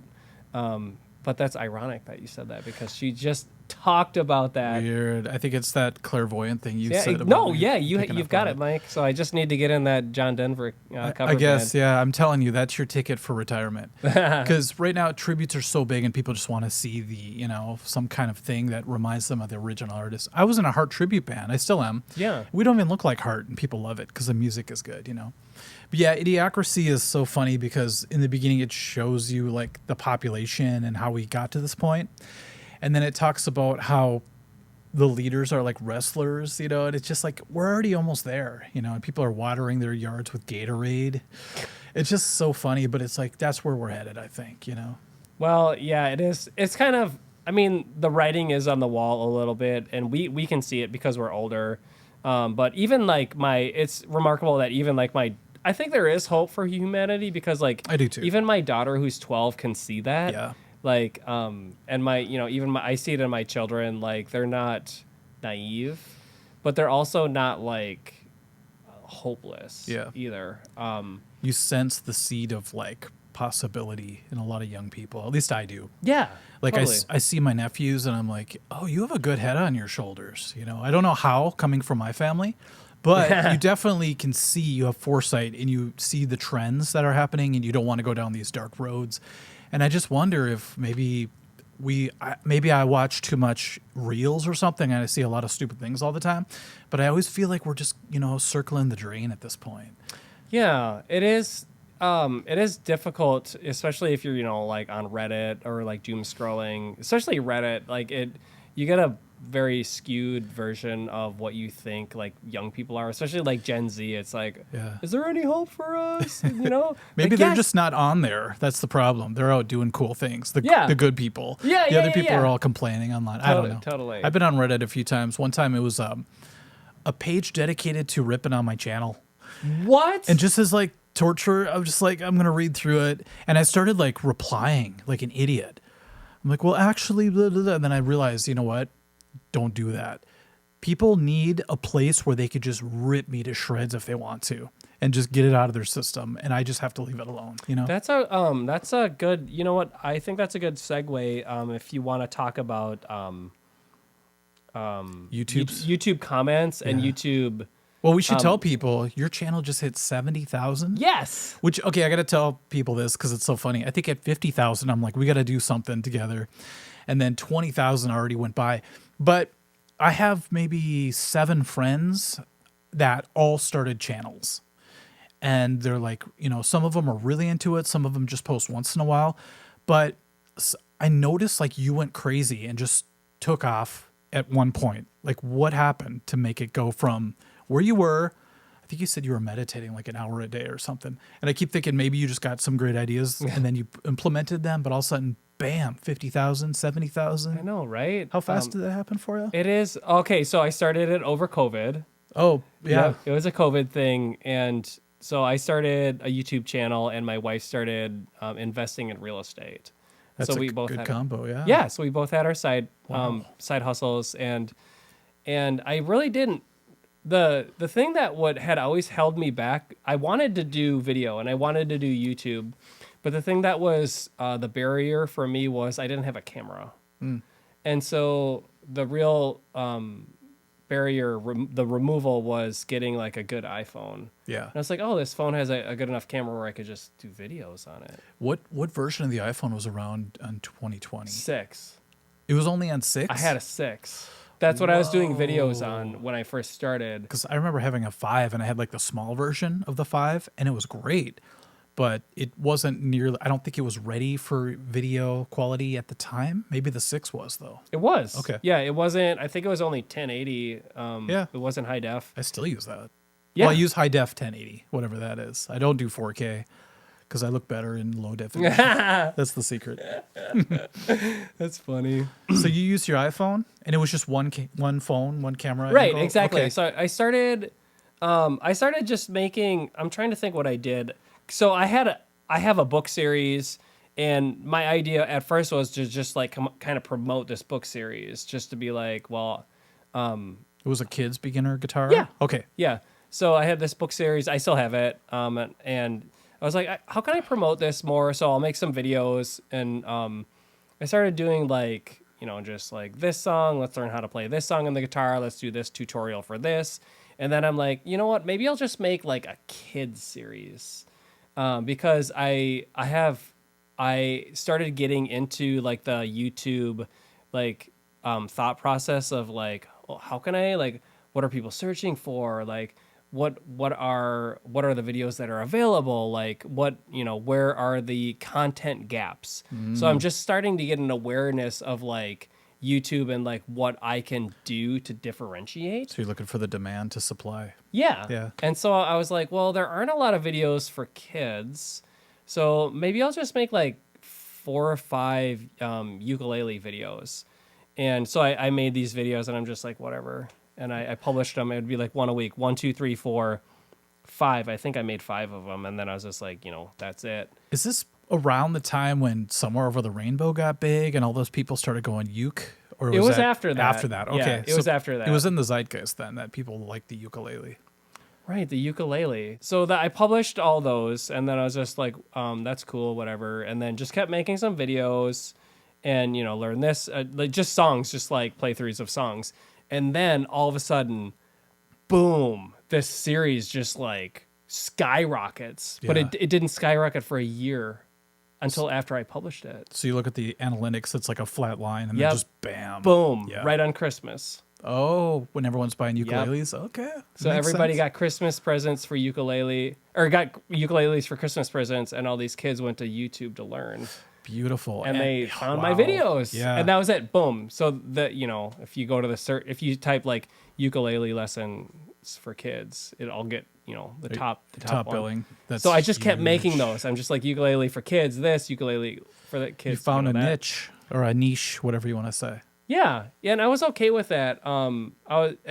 Because like it was just it was great to get positive feedback because kids will go on there, like children will go on, like a 7-year-old on their parents' phone will be like, "I love you, Kasey." Yeah. Because my channel is Kasey's Music, Right. not that, and that's always confusing. I'm like, "No, my name's Kelly, but I love you too." I would say the positive reinforcement is great, but the downside to making videos for kids is that the ad revenue is way less, Yeah. and they disable comments. Yeah. So after a while, it'll get marked for kids, and then all comments are disabled. So Oh, you don't market for kids right off the bat? Because you're probably going for a fuller audience, not just kids, right? And then they'll just Right. automatically put it to kids? right, it was. Interesting. Wait, do we want to talk about this? So no, I don't.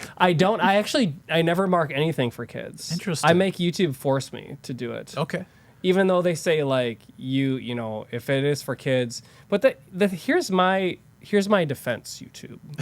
Mr. Beast makes videos for Oh, kids. don't say his name now. No, I'm just Dang kidding. it, Jimmy. it's all good. Whatever his last name Yeah, is, yep. makes videos, and if you think that his videos are for adults, I'm sorry. That is, yeah, good point. So I feel like the playing field is not very fair Yeah, because that's you have true. so many creators like all the big creators who are making these videos for children, yet they're not labeled for kids. Yeah, that's a good point.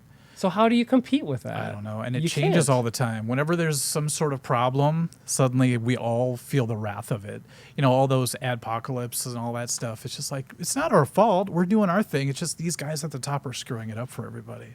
Right, and I'm not really the parents are the ones that want to find the videos anyway. So I think that's why it takes so long for the videos to actually hit, because their parents need to find it, and then their children. So I did one for the guitar, and then I'm like, you know what? If this is just gonna be my thing, so I did one for the guitar, for the piano, for the drums, and then a couple of weeks ago, I'm like, hey, let's do some recorder.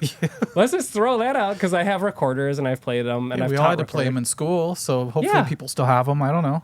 Yeah, no, it's the recorder video I published a few weeks ago is just like instantly That's cool. just gets tons of views, and I'm like, wow, a lot of people. That one's not even for kids, but That's cool, there though. are a lot of people that want to learn to play the recorder, and I'm totally cool with that. I'd be like, you don't just have to play Hot Cross Buns, people. You could play the Titanic theme on this. yeah, or the Mandalorian. Yeah, exactly. All you got to do is find the right niche, and I feel like you're doing the right thing because guitar is so oversaturated. It's so hard to break into that. And it took me, I don't know, 8 years before I got any of those spikes on that Right. craft. But a lot of it's because I think I got lucky because I put out a introduction video that took me decades to finally put together over all the years of teaching privates. You know how when you teach your first student and then you eventually cultivate what worked for most people? I put it all into one video and then COVID hit. And it was like this weird perfect storm, like you said before. The perfect storm, when it comes around and it just, you see the benefits of all your hard work, it's something really gratifying about that. You told a story once, and I don't remember if it was on Facebook or if you told it to me directly, about this artist. Somebody goes to an artist and asks them to draw a picture for them. Yeah. And the guy draws the picture and like effortlessly and charges like a large sum for it. And the guy's like, wait, what?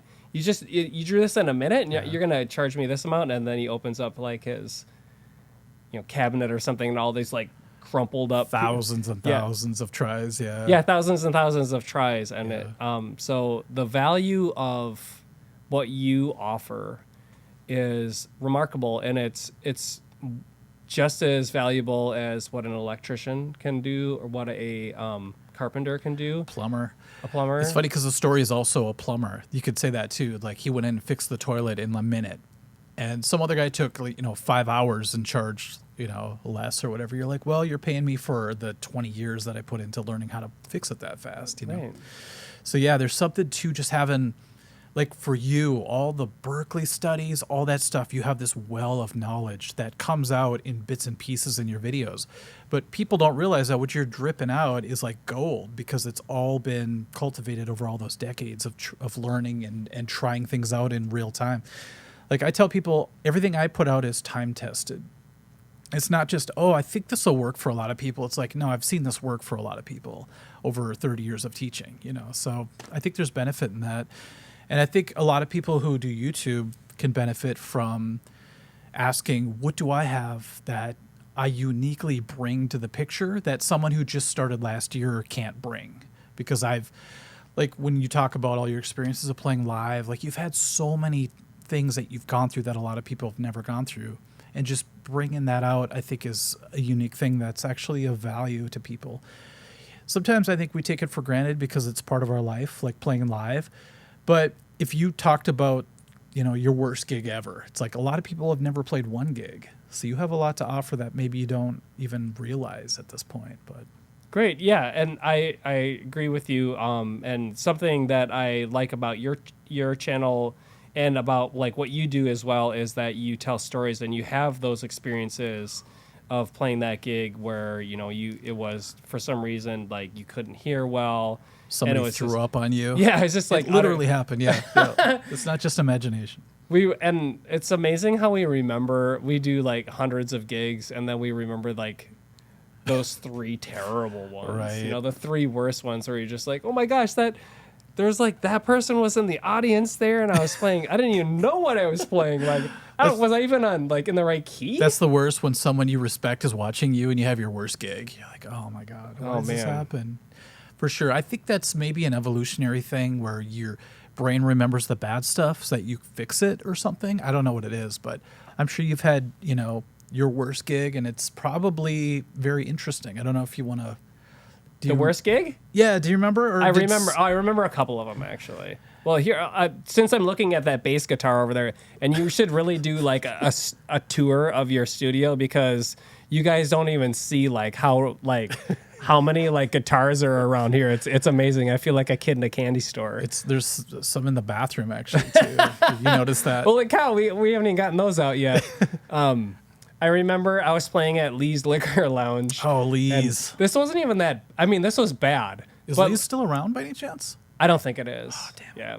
So we played there. My Invisible to Women played there a few times, and maybe more than that. Maybe like at least a half a dozen times.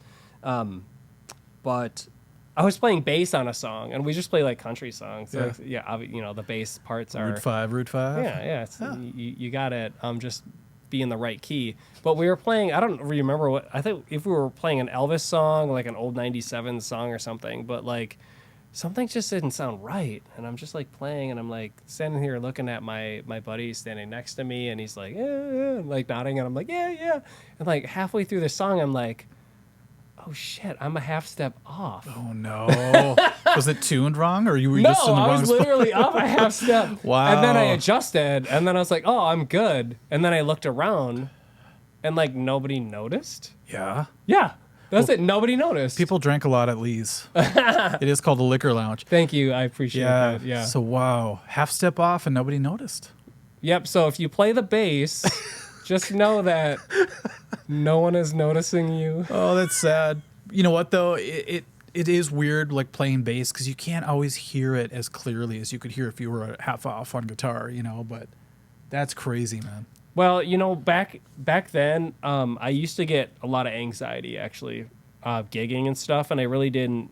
It was when I was younger, and I didn't realize this until I got out of gigging with repetitive stress, injury stuff. That like how much anxiety I actually had when I gigged. Yeah. And I was like, you know, countering that in unhealthy ways, obviously. Yeah.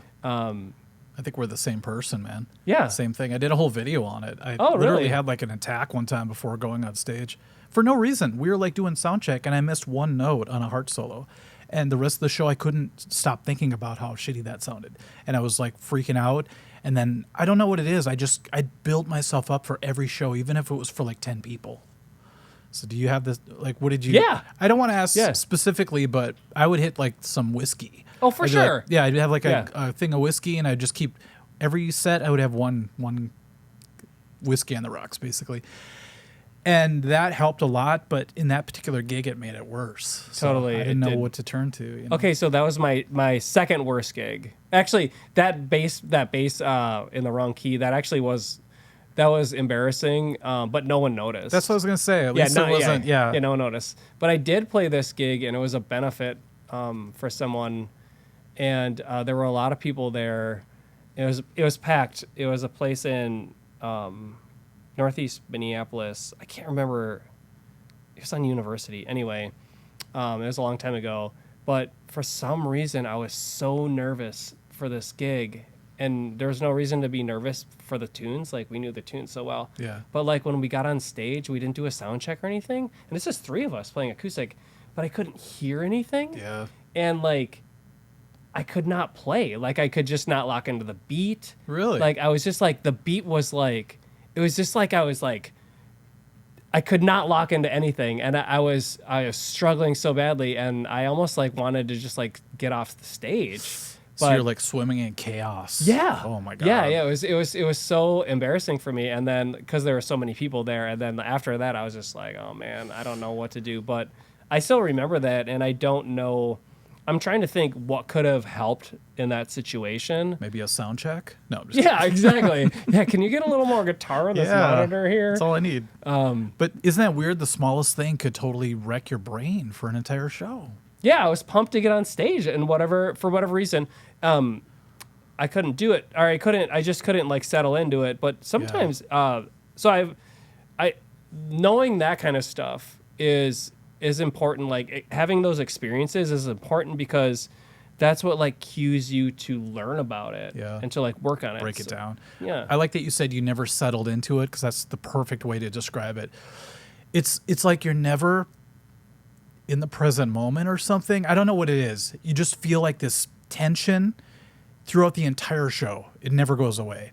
Then you get done and you like put your stuff away and then you like, you know, wish it never happened. But some shows you settle in and you're just like, this feels good. You could look around, you're having fun. But there are those shows where you never quite find your center or something. Totally. And I think this sounds cheesy, but meditation helped me with that a little bit because I was able to find that center by myself in my bedroom, and I tried to bring that into live situations as well. That's not cheesy at all, man. So I still do a ton of meditation. I do an hour a day. I was gonna say when I told you I did 20, you're like, you should try an hour. I'm Yeah, like, I yes, don't know go. if I can do that. Keep going. Yeah.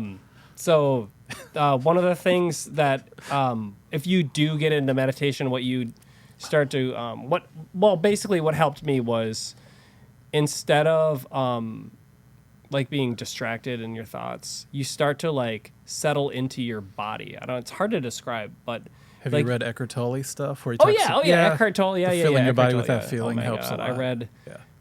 I read The Mind Illuminated, which is like a 600-page manual. The Core Teachings of the Buddha.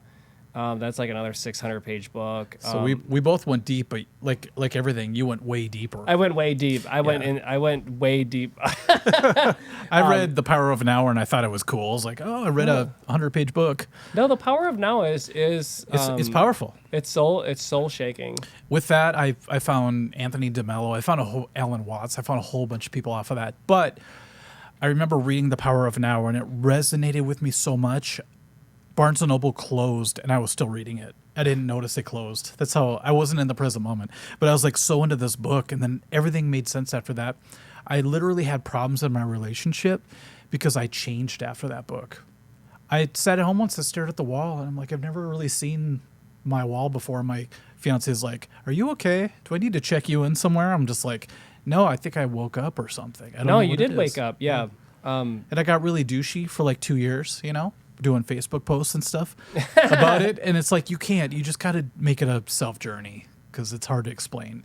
Just like talking about meditation, people go to sleep. It's like they don't want to hear it, but it's a very personal thing. It is. I mean, it's kind of like telling someone your dream from the night before. It's like so interesting People to you. People are like, oh, I don't want to hear it. It wasn't real. That's funny. But life is a dream, so... Yeah, life is but a dream. I'm starting to realize that more as I get older. Maybe it's just I'm getting senile, but I'm like, I don't know if this is real. Things look real, but I've seen too much shit to believe it in. Simulation theory is definitely a thing that's kicking in. Speaking of video games, I wonder if just some programmer went crazy. You ever watch that Rick and Morty where... You know what? I haven't... Oh, you would love it. I'm sorry. I feel embarrassed to say that I've never watched Rick and Morty. It's okay. There's one particular episode. Oh, I'm going to give it away. Give it away. It's all right. Okay. It's again 30 years old, 20 years old. Where Morty puts on a VR headset at a arcade, and he lives an entire life. So he's like this normal dude who ends up selling carpet, and then he's like in his 60s selling carpet, selling carpet, and he has a wife, kids, all that stuff. He climbs this ladder and he falls off and dies, and then he takes off. He's like, oh my god, and he takes off the headset. He looks around. He's like, wait, none of that was real. And Rick's like, no, man, you did a pretty good job, though, in this game. Good job. You got a high score or whatever. And he's like, I can't believe it. I felt like I just lived an entire lifetime. And I'm like, I wonder if that's what's going to happen when we die. We're just going to take off a headset and go, whoa, that seemed real. I thought it was some guy named Mike who had a YouTube channel. That's weird. Yeah, who knows? None of us know. But I did, you know what? That does remind me, speaking of boring dreams, yes. I did have a dream where I did live a separate life, and it lasted a week.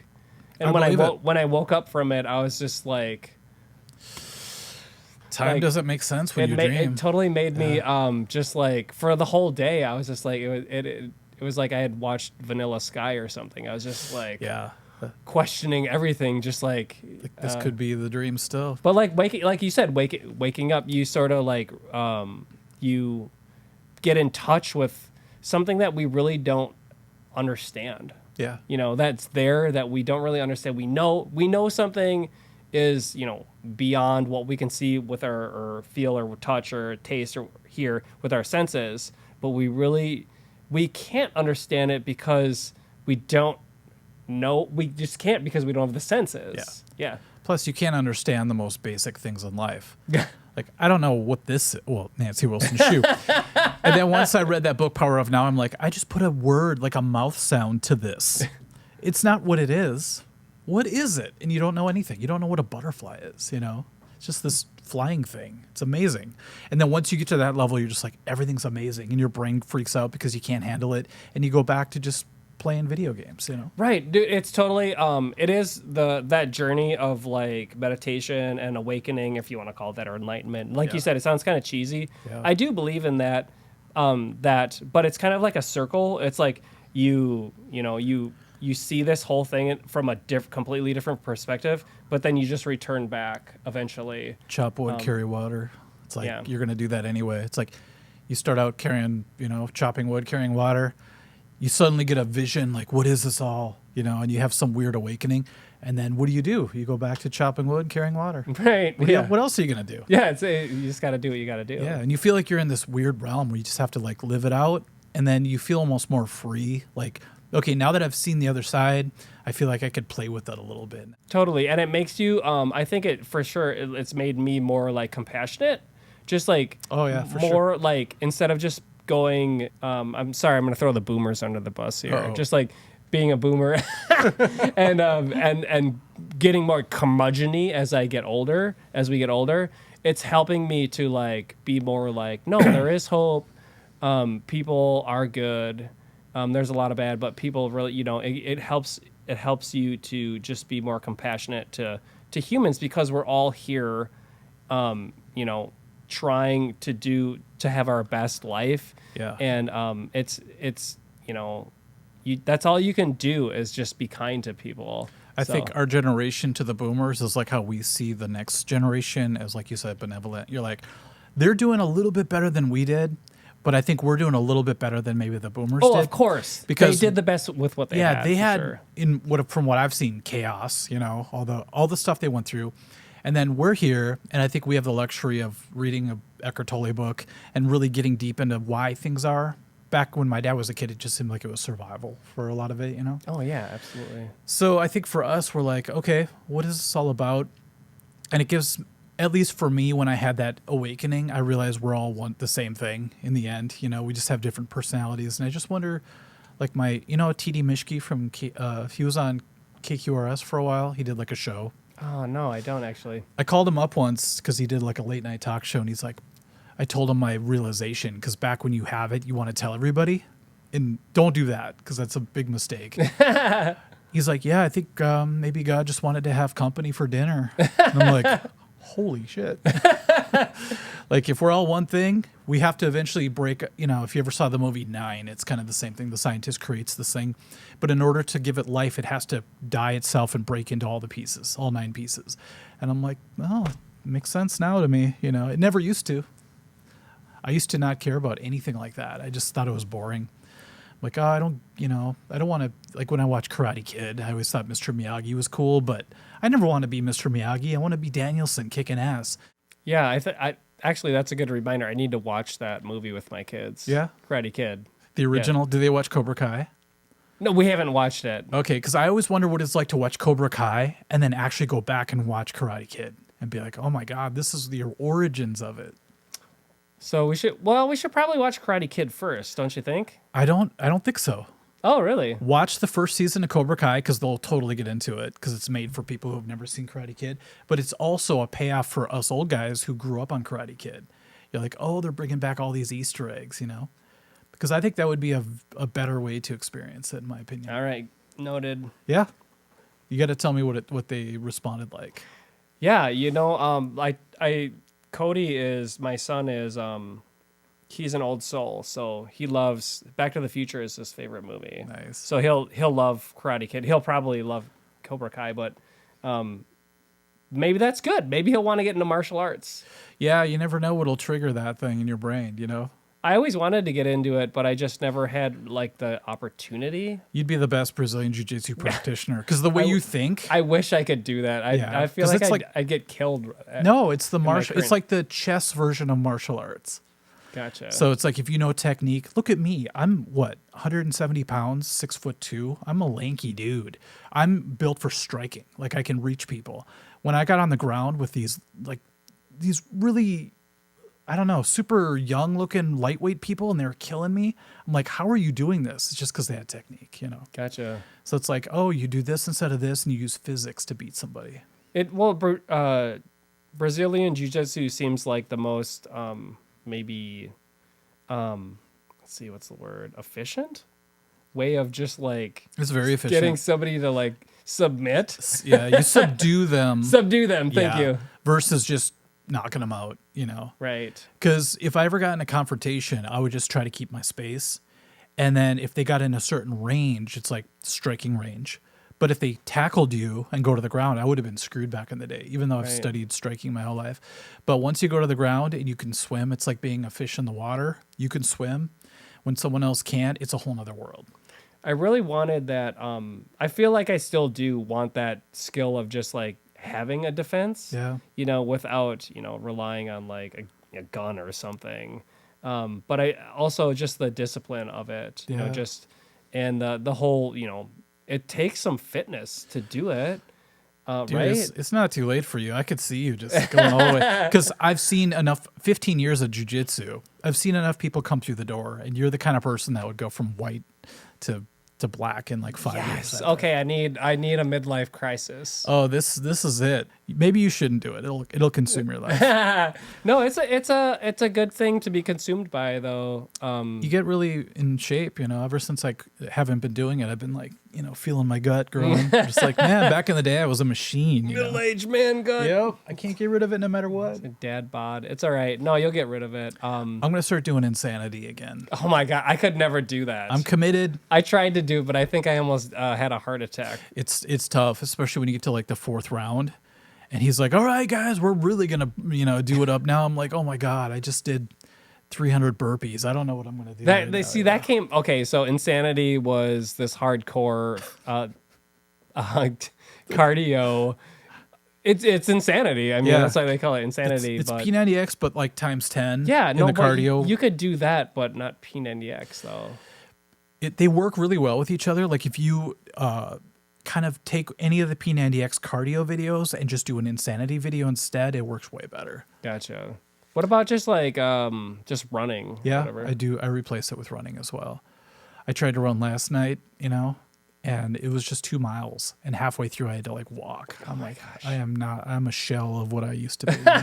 Well, you're doing it, so that's it. At least you got that. I went for a run this morning, and I tell you, my favorite part about running is being done. Yeah. Yeah, I Seeing the actually finish line. hate running. Yeah. But I just do it because it's good for me. Do you have a hack? Do you wear earbuds and listen to audiobooks? Yes, I do. I do listen to audiobooks. And I live by the zoo, and the area I live in is just like so nice for like outdoor running trails and whatnot. So I run in the morning, and it's not for very long, but I have my AirPods, and I'll listen to YouTube videos. Nice. Or I like long form. I like horror ones. I don't know. There's a lot of cool things to listen to while you're horror running. ones? Yeah.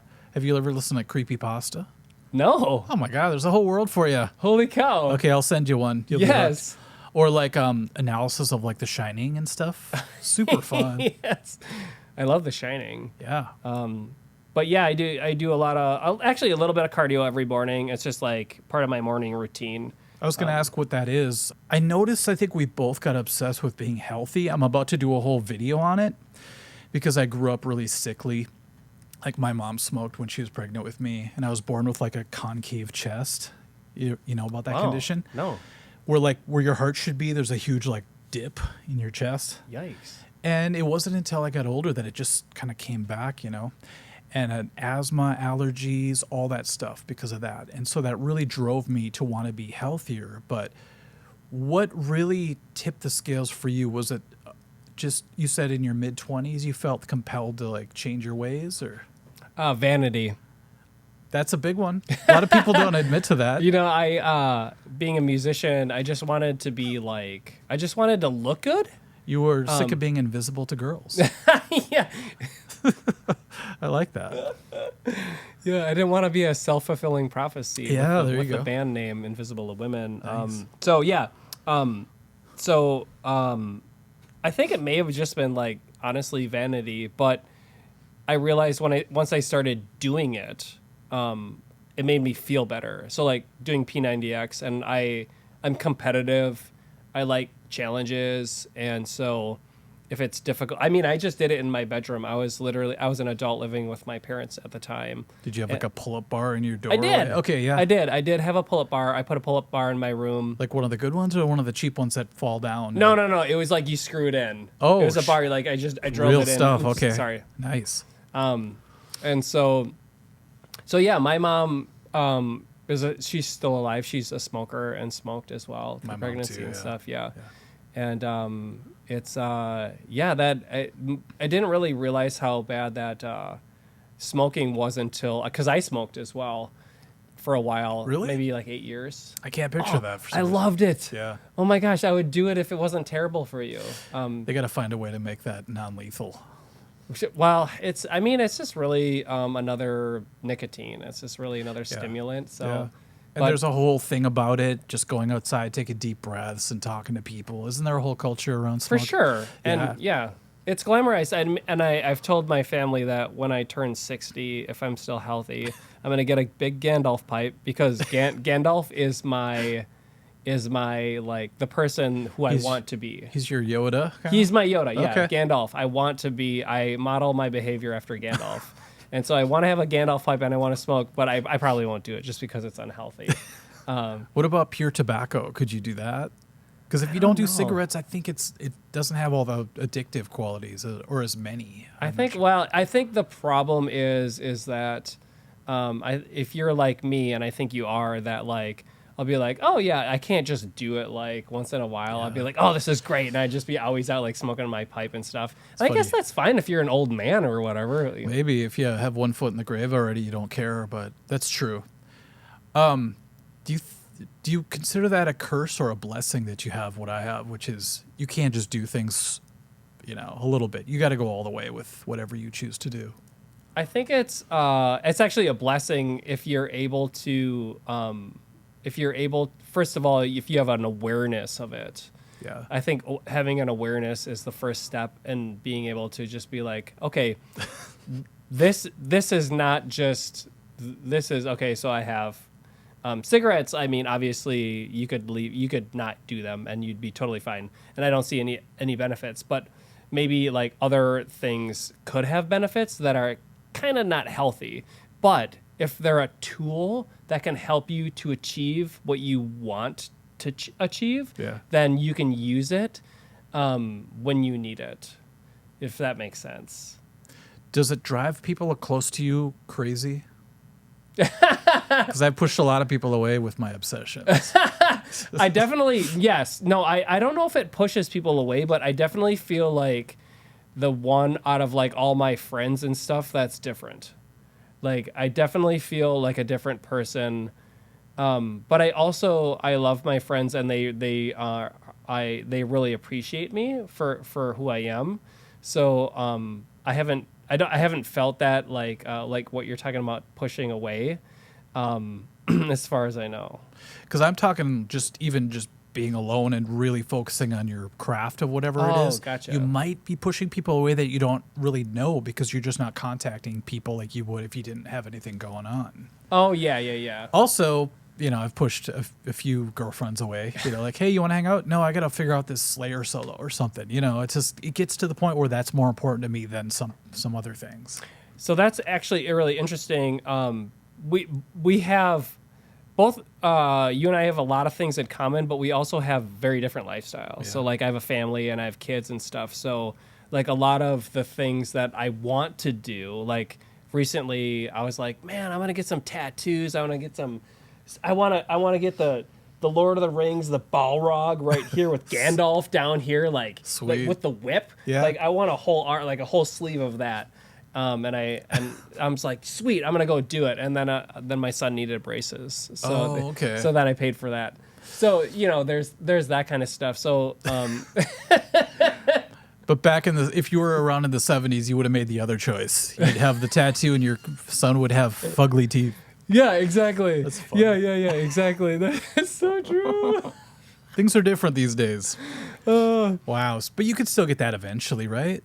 Or do you not want to be the old guy with tattoos? No, I'll be the old guy with tattoos because I'm gonna keep working out my whole life. I don't plan to ever to not be active, despite what my ring says. Yeah, I'm not gonna listen to you. Exactly. You are not the Lord of the Rings. Yeah, me. the one. Yeah, you're not the one ring. So, do you have any tattoos now? No, I don't have any tattoos. Okay.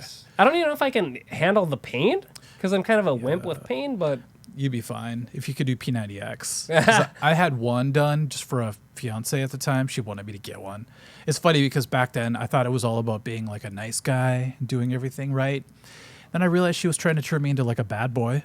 I'm like, I think I know what women really want. So I got like a lame tattoo. But when they did it, it just feels like they're ripping your skin over and over again my and not God. stopping, but not in a way that's like tearing away. It's like if someone took a ballpoint pen and just started like pushing into your skin without stopping for 2 hours. That's the extent of the pain, I would say. Don't get rib tattoos. I heard that's really harsh. Okay, well, yeah, definitely won't do that. Okay, well, we'll see. Of course, the tax man isn't very kind to musicians, Yeah. so Oh, for we'll sure. see. We'll see what next year brings. Okay, maybe you could find a way to write it off. Maybe if you put the logo of your company. Hey, I'm just Exactly. advertising here. Check this out. That's right. Exactly. It's That's crazy. So you're talking about relationships, though. I don't know if you want to get back into that or Yeah. if that's a sore topic for you, but It is, but let's go. yeah, let's go. So I recently started getting into something called attachment theory, which is really interesting because I feel like it's something that like everybody should know. It's like one of those things where you learn and you're like, how is this not something that was taught to us as young adults? A lot of things weren't. Right. A lot of things that we should know, like emotional intelligence, all that stuff, skipped in school. Exactly, emotional intelligence. That's perfect. That's another one. So attachment theory is this idea that everybody has like their way of innately, behaving in a relationship. Usually, like it starts with a child and a parent, and then it develops into your emotional style based on how you're raised as a child. So, if you had a parent that was really like loving and stuff, you develop like this secure sort of like confident like attachment style. Yep. And if you're the girl you're dating at the time or whatever, the person you're dating at the time starts playing games with you, you're just like, I don't play games, so I don't care. And then they just like they give up. But then if you have like a parent that maybe is not like great and is like not around very much or like is Just distant. distant or maybe like shames you in some ways, you start to develop that sort of like style in your own relationship. So maybe you're anxious. Yeah. So like you're always like seeking like Or there's a void of some kind because of that. or avoiding. Yeah. Or avoiding is the opposite one. Anyway, so these attachment things, I feel like everyone has them. It's like universal, but like no one knows about it. But once you learn about it, you're just like, it's like a mental model. It's just like, Yeah. like, holy cow. This is why I'm the way I am. Yeah. Yeah. I get it. Yeah. So maybe check it out. I'll send you a link. Well, I studied quite a bit of it in the past because I wanted to know why like my relationships were always a certain way and then they would just like dissolve, And I'm always very distant with relationships because I think I protect my private time so much that it becomes secondary in a weird way. But I looked at the way I was raised and how my mom was and my dad was, and it really it tells the story basically. Gotcha. And I like that because I think when you have really supportive parents, it allows the kid to venture out into the world more fearlessly. But if you're missing something, you're more likely to want to just glom onto your parents and hold their leg and be scared of the world. And I think that really does affect who you end up choosing later in life as a partner. Gotcha. So you'd be like more, you're fine. You're fine. You're secure. On my own, yeah. So I have weird ways of showing love. Like it's just like, I don't know. I like buying people stuff to show them. That sounds bad. I don't know if that's my Korean side or whatever. But my mom was very materialistic growing up, But I don't know. I just have this weird thing where let's say just my band growing up, my teenage band, I'm the only guy in the band that had divorced parents. My parents split when I was like 9 years old. So I'm the only one that's not married or has never been married, has never had kids. So I'm always like, I think that does have a huge impact on what you decide to do later on. Totally. Yeah. But you sound like you had a good support system growing up. And now you have a family and you're happy. Yeah. So maybe that worked. Well, yeah. I mean, it's, I would say marriage is one of the hardest things you can maintain besides being a parent. Yeah. Like for me anyway, the biggest challenge for me was just being a father. That is like what has actually helped me to become better. Like I don't know where I would be now. I can only imagine if I didn't have kids. Like it's really helped me to just be like a better person. I was gonna say, doesn't it like kick your brain's ass? It kicks your ass in so many ways, and it's not even because you want it. It's just because you have to do it. You have to be there. You feel and like, it's unrelenting. You just have to be there for your kids.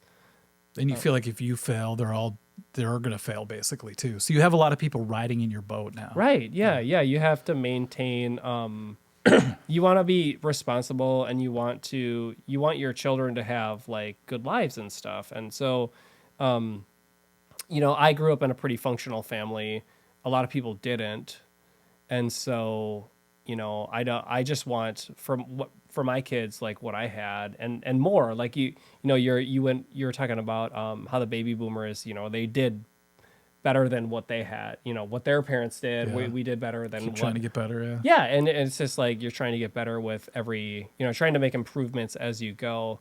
But yeah, the having my family has just really elevated me as like a person as a whole, but it's still not easy. Like, it's really difficult to like maintain the same thing. You just can't maintain the same thing. It's not like having habits, Yeah. Where you do the same morning routine Yeah. every day. And then, it's like, oh, we're great because, people change, your schedules change, this thing happens. It's just life, Yeah. in general. And you have to just go with it. You just got to ride the wave wherever it takes you. Yeah, I could see that. Speaking of, when you talk about morning routines and all that stuff, I was going to say, you seem like the kind of person that has a solid morning routine. It's out of control, actually. Okay. Yeah. In a bad way? In a good way, in a good way. Okay. So I'm just going to try to like steal your morning routine ideas. If you could tell me a little bit of what you do. Let's go. Okay. So I get all my health stuff out of the way in the morning because we have like our schedules are insanely early. Like I was going to ask, what time do you wake up? I get up at 6, sometimes before. Oh, like shit. That's why being up at, when I said 8 o'clock, it seemed pretty late for you. Yesterday I got up at 4:45, and it was because my cat woke me up, and then I just couldn't fall back asleep. But so it was a long day. But yeah, kids having it's funny because I told my wife before we had kids, I said I'm a musician. I'm never getting up early. Yeah. You just have to accept that. Yeah. And lo and behold, I don't feel like a morning person, but so what works for me is I get up and I take a cold shower. Yeah. As soon as I get up, I don't hit snooze. When my alarm goes off at 6, I get up and I get out of bed and I get into a normal shower, 5 minutes or something, just a regular shower or whatever, and then cold for 2.5 minutes, as cold as it goes. 2.5 minutes? I do 30 seconds. I thought it was tough. Well, it's easy right now because the water isn't that cold, but in like January, it's like 42 degrees or something. How do you time it? I play the same song. Oh, okay. That's smart. I play a song by Carl Perkins. How can you say when you're down, you don't? Honey, don't. So now when you hear that song, do you just kind of get weird? Like, I get cold. yeah. Yeah. So I've heard that song. It's actually like a demo version of the song. I like it more than that one maybe have been one of the worst Beatle covers, by the way. There were a few. You could tell they just played them live and they just like, let's just record it. It's all good. But so you would do that every day? Just like, is it automatic to start playing on your like bathroom speakers or something? I put my phone. Well, I take a normal shower and then I like turn it cold, push play on my phone like it's sitting on my sink. I'm like, and then I wait till that song's on and I just kind of like sit in there for whatever. And then I get out and I make my kids lunches. I make my kids lunches, breakfasts, and I get them to school. And then I come home and then I meditate for an hour. And then I go for a run. Wow. And by that time, it's like 9. You do all that. It's like the Marines. It's You do only all 9. that before 9. Yeah, so it's like 9 or 9:30, and then I usually run all my errands for the family, like grocery shopping, or maybe I start answering emails for my businesses. Reply to all my adoring fans on YouTube. Yeah. There you go. I actually do really like responding to all the comments. I respond to most of them, even the hateful ones. Same here. I try. You know what I found with the hateful people? Actually, you tell me. What do you think works with the hate? Whenever I get a hate one, it goes one of two ways.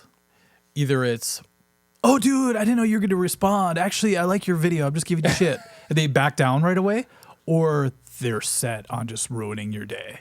And they'll just come back with more and more vile stuff. And I'm like, you can't compete with some of these people.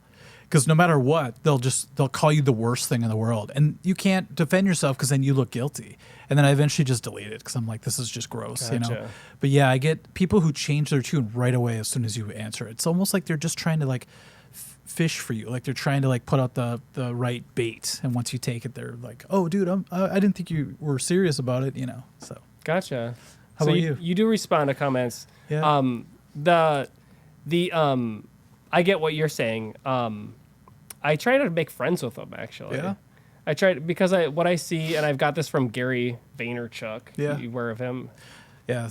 Yeah, I do know Gary. He's the super go-getter dude, right?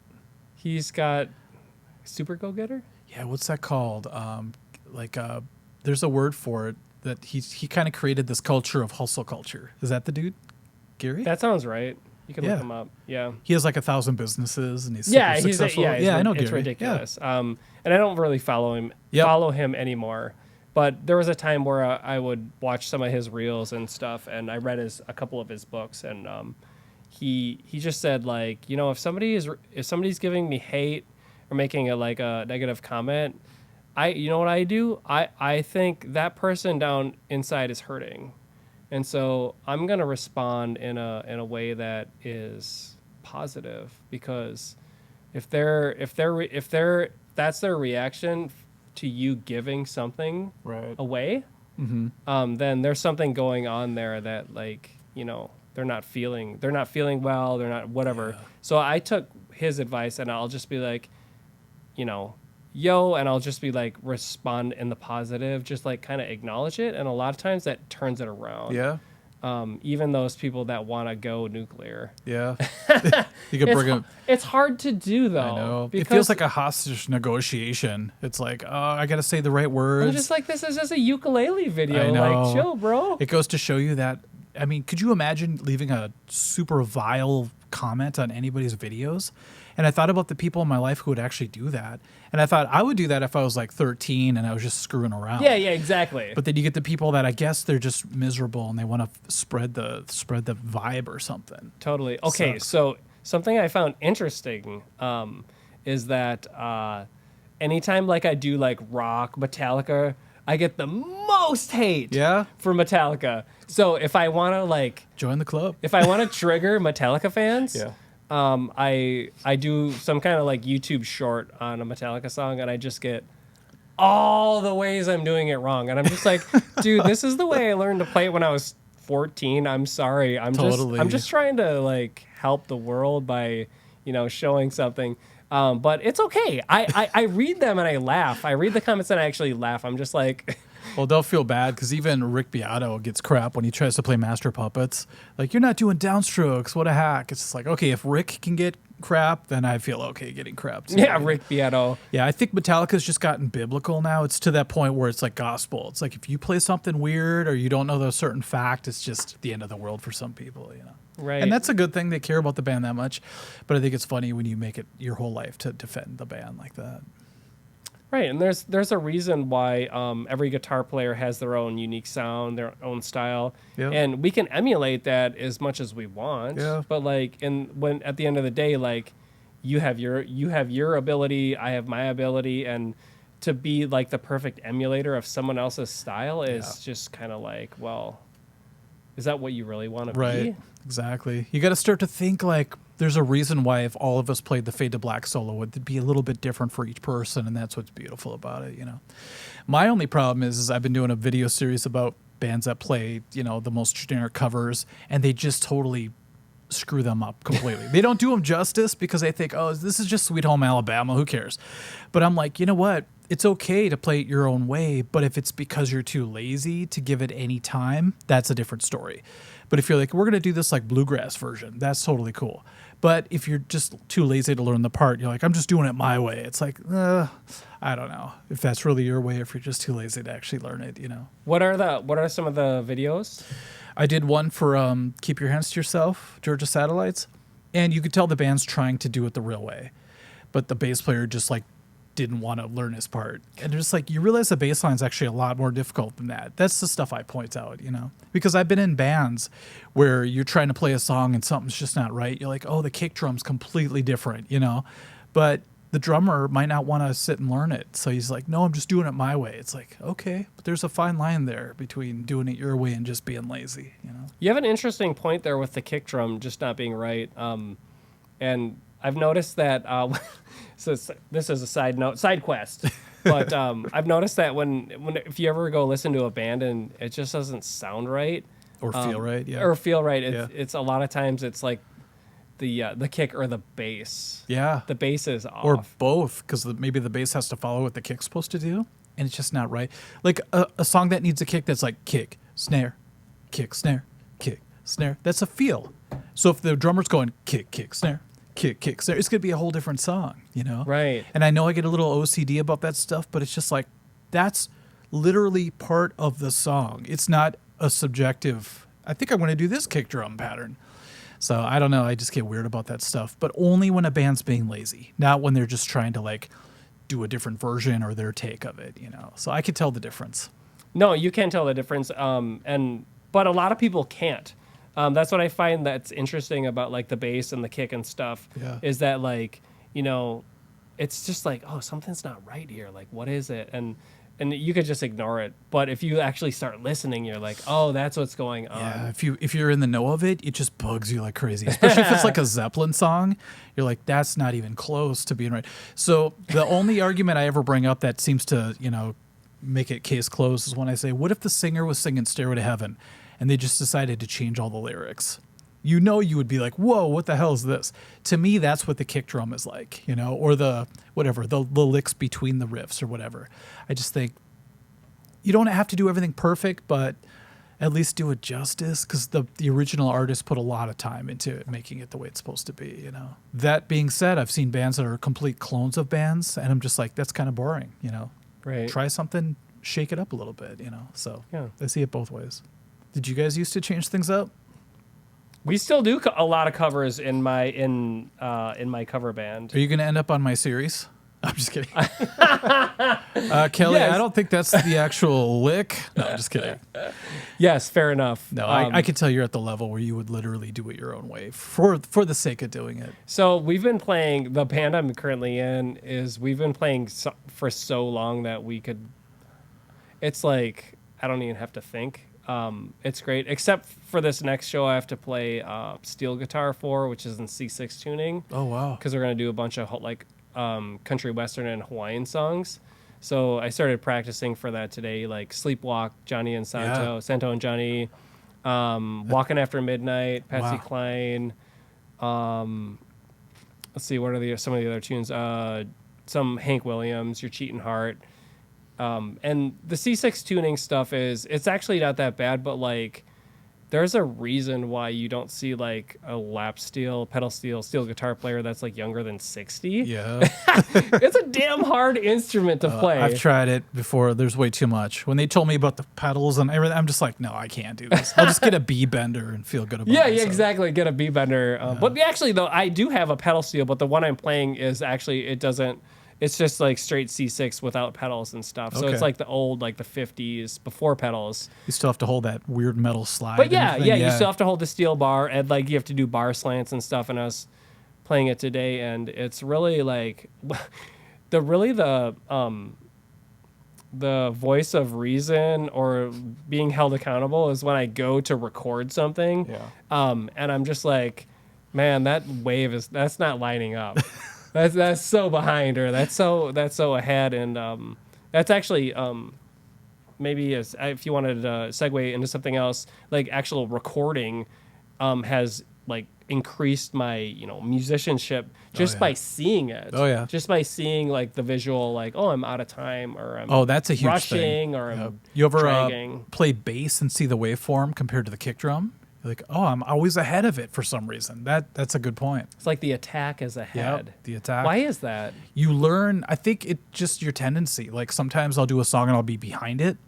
Sometimes I'll be right on it. And for a while I went crazy because I kept trying to visualize it as I was playing, and I'm like, I can't do that. I just got to play with feel, But it's weird to study what you actually do, your tendencies, for sure. Yeah, and I think it's different with different instruments because like I noticed something when I went to Berkeley, like horn players just had this natural tendency to play behind the beat, and I was like, why is that? And then somebody said like, well, they're actually playing at the right time, but it takes time for the air to get through the horn, so it sounds like they're playing behind the beat, and I was like, oh, that makes so much sense because I was like, I just want to play like a horn player, like. Why is it that like I'm always rushing?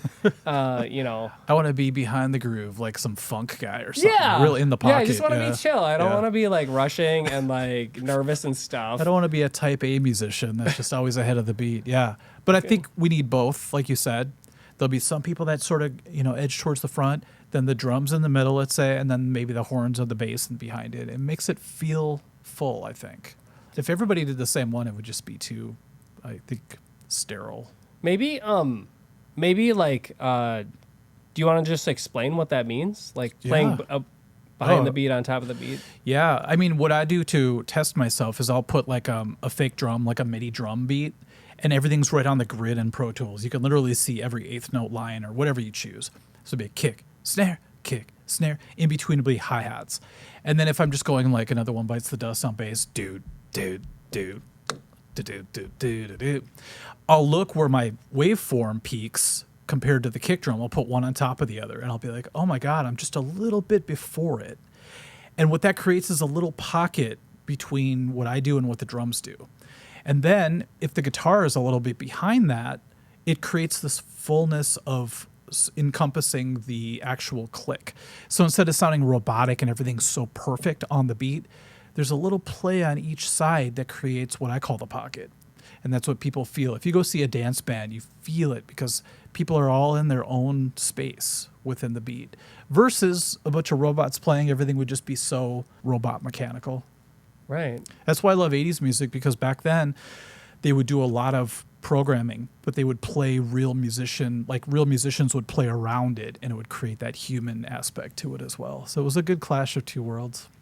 Yeah, that's actually a really good explanation. And I kind of do like some of those tracks in the 80s and 90s where the drum beat was like the same through the whole thing. Yeah, just like, a straight beat. Just like literally the drum, beat. like a 1980, like a TR 808 or something, or a 505. It's the Smashing Pumpkins song. 1979. Yeah. So it's just a loop. Yeah. But and the rest of it, what can you do around that exactly? Yeah, but it's just like that same steady state, like the whole time. And there was a lot of that in the 90s as well. Totally. Especially in hip hop. And then today we have a lot of bands playing backing tracks live. So they'll be a little bit too robotic, but then the band makes up for it by playing their organic instruments around it. So have you ever been in a band that played with backing tracks? Nope, never did it. Okay. I get a lot of crap because I did. 2 bands. But we weren't like pretending to play as it played. We would play along with something that was being tracked.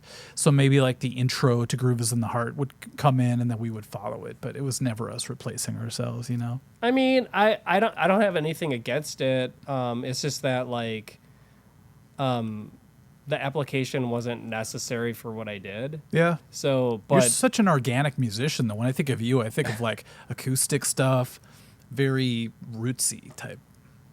Yeah, thanks. So that's kind of funny that you say that because for Halloween, every year we have a party, and this year we're going as like bad D&D characters, like bad Nice. LARPing. Wow. So the adults, but I actually love Halloween, and I get like legit costumes. So I'm like, I'm gonna be a bard, and I have this Italian mandolin, this like bowlback mandolin. Beautiful. That my wife bought for me in Italy. And I honestly never liked it. Is it like an 8-string, or how does that? Okay, like 4 strings with doubled up. Exactly, okay. Double courses or whatever, course strings. Yeah. And for some reason, it just didn't feel right. It just like felt really hard to play, and it was just like really tight. And so I've had a few mandolins, and I was just like, yeah, okay, I'll just play on it, whatever. It's kind of cool. It's got like the bowl back, like the Neapolitan style.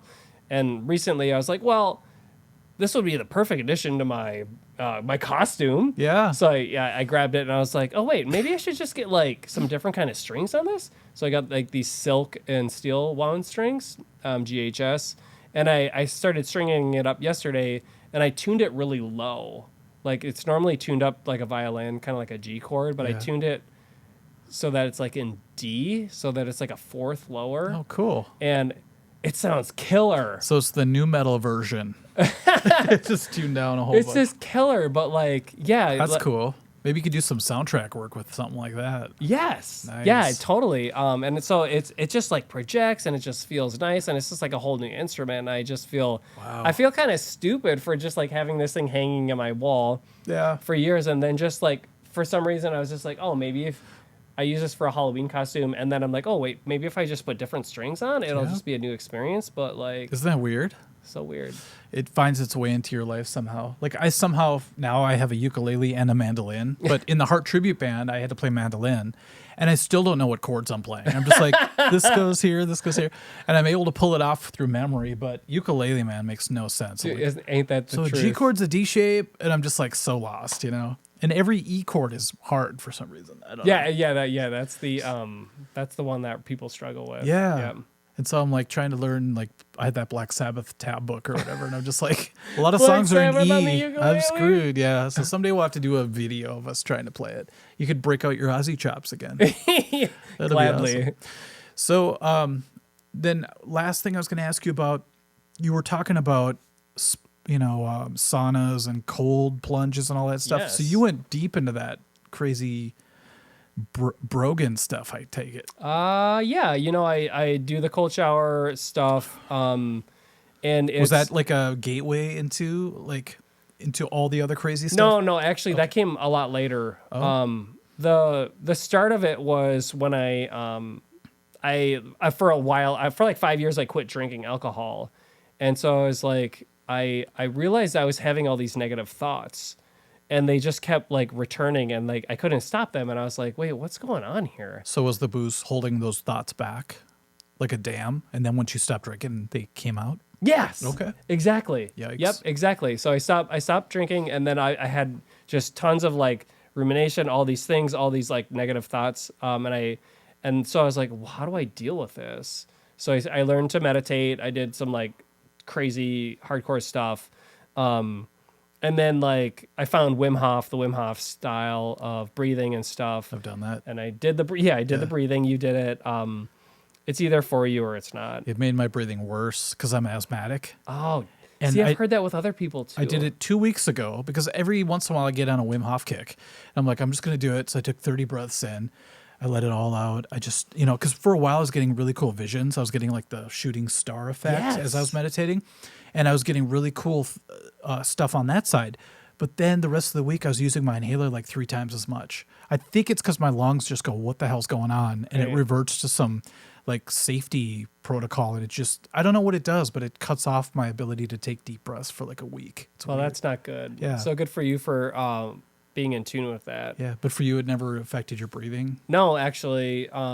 You got all the benefits. Yeah, I know. I lucked out. So I was doing the Wim Hof. I do that before meditation. So I like Wim Hof is like 10 minutes directly into that. It's like a hack to get into a concentrated state before, like, instead of just sitting there and breathing, trying to breathe.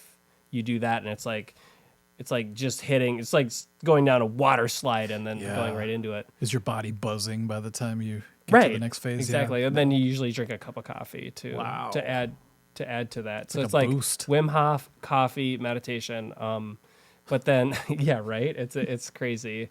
But so you're getting high every day, basically, just off good stuff now.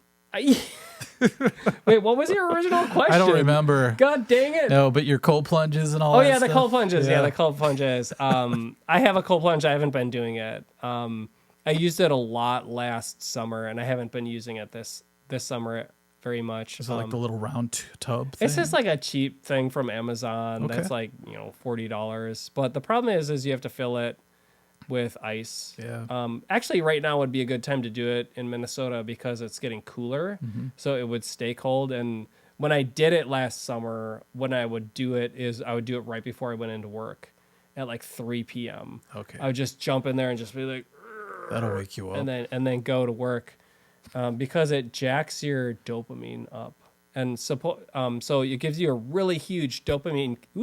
It really gives you a huge dopamine kick, Yeah. but it sustains it in a healthy way. Right. And it raises your dopamine level, your baseline, so that you have a higher baseline. So you just feel good. It's like slow general. release, basically. Yes. Slow release versus just like a peak and then, whoa, that was crazy. And then you feel weird the rest of the day. I agree. It's like a slow come down. Even a cold shower can do that if you can stay in there long enough. Yes, you can stay in there long enough. Yeah. I got to try that 2.5 I minutes. highly recommend it. I just count to 30, and by the time I'm like, I'm good. My problem was the first time I did it, like I said, I'm just too hardcore about things.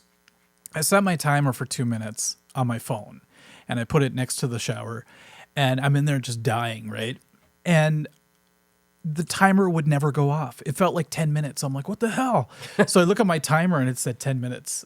It never went off. I screwed up when I tried to program it. So I was in a cold shower for 10 minutes. Oh my. Right? So I think ever since then, I don't know, 30 seconds seems to be enough for me. But Well, 30 seconds is good. You know what? To be honest, I'll up it to a minute because of you. Mike, you know what? You're besides you, I think I've only met like 1 or 2 people that would ever even consider doing it. Like I preached it for years, and I was that guy for a long time. I was like, people would complain about anxiety, and I'd say, have you tried taking a cold shower? And they'd be like, no, I would sooner slam my hand in the car door than take a cold shower. And I was like, well, there is something called hermetic stress, and it's actually a very powerful thing. But that's just the thing is, like, it took me months to even attempt to turn the shower down. So it wasn't just like I went from, nothing to 2.5 minutes cold. It was like I turn it cold, and I would take a normal shower and I'd turn it so that it felt colder, and I'd just sit there and I'd be like, oh, I can take this, and then that was it. And then the next time I'd be like, oh, I can take a little more. Okay, I can do this. Okay, I can do that. And then boom, just turn it all the way down, and it's like, how long can I stay here now? So it wasn't just like I went from nothing to 2.5 minutes. I remember sitting there. I also do qigong. Oh, okay. You familiar with that? Yeah. That's like my nighttime when I quit drinking and I want to be really healthy. I have to do qigong every single night. That's good. Yeah, that's stuff I feel like I'm going to do when I'm like 70. But yeah, I studied it. I studied all that 70. stuff. That's funny because I think the YouTube video of the person leading it is 70, at least. I think when you get older, you're like, oh, I can't do P90X anymore. What am I going to do? Qigong's good. No, insanity maybe. Yeah. I don't know when I always think about when I'm like 70, what I'm going to do. Because even now, I feel like I'm letting things go that I used to do, like jujitsu and all that stuff. But I'm like, man, if I really kick my ass, like I'm going to try to do a 2-minute cold shower because of what you said. And I think it's just a habitual thing. But yeah, you're right. You got to find those healthy outlets no matter what age you are. So you doing Qigong at your age, that's pretty advanced, man. Yeah. I like that because it's body and mind. Totally. And I found this one video that is really particularly good. I do the same one every time. And it's I think her name's Judith Young anyway. And I think she does Chinese medicine. And there's something about it that is like when you first start doing it, you're like, oh, this is incredibly boring. Like, I hate this. It's so slow. Yeah. And like, every ounce of you just wants to stop doing it. But if you can just do that and like do the actual breathing with the moves, if you can make it through like 5 minutes of the 20 minutes, it all of a sudden like a switch clicks, and it's just like, I feel amazing. Like my mind is settling. I'm not worried about all this stuff. And like you just keep coming back to the breath and the movement and all that, and all of us, it really helps for like going to sleep, which is what you want at night. I think it's funny what you just described could be the same way you describe meditation, cold showers. It's like your brain fights against anything that's good for you for some reason. Why because is that? I think it's just the way we're raised. Everything we do is just like antithetical to peace of mind for some reason. So when you're meditating, your body's like just fighting to get out. Like, I forgot to do this. I'm going to, look at my phone really quick. So everything's shouting at you to like stop doing it. And I wonder if that's the hurdle that you have to get over to earn the benefits of what you're doing, So I have that same thing when I do meditation, because I used to do methods. I used to do Wim Hof. I used to do all this stuff. Now I just do nothing. I just close my eyes. I'm going to sit here for 10 minutes, 20 minutes, 30 minutes. I don't care.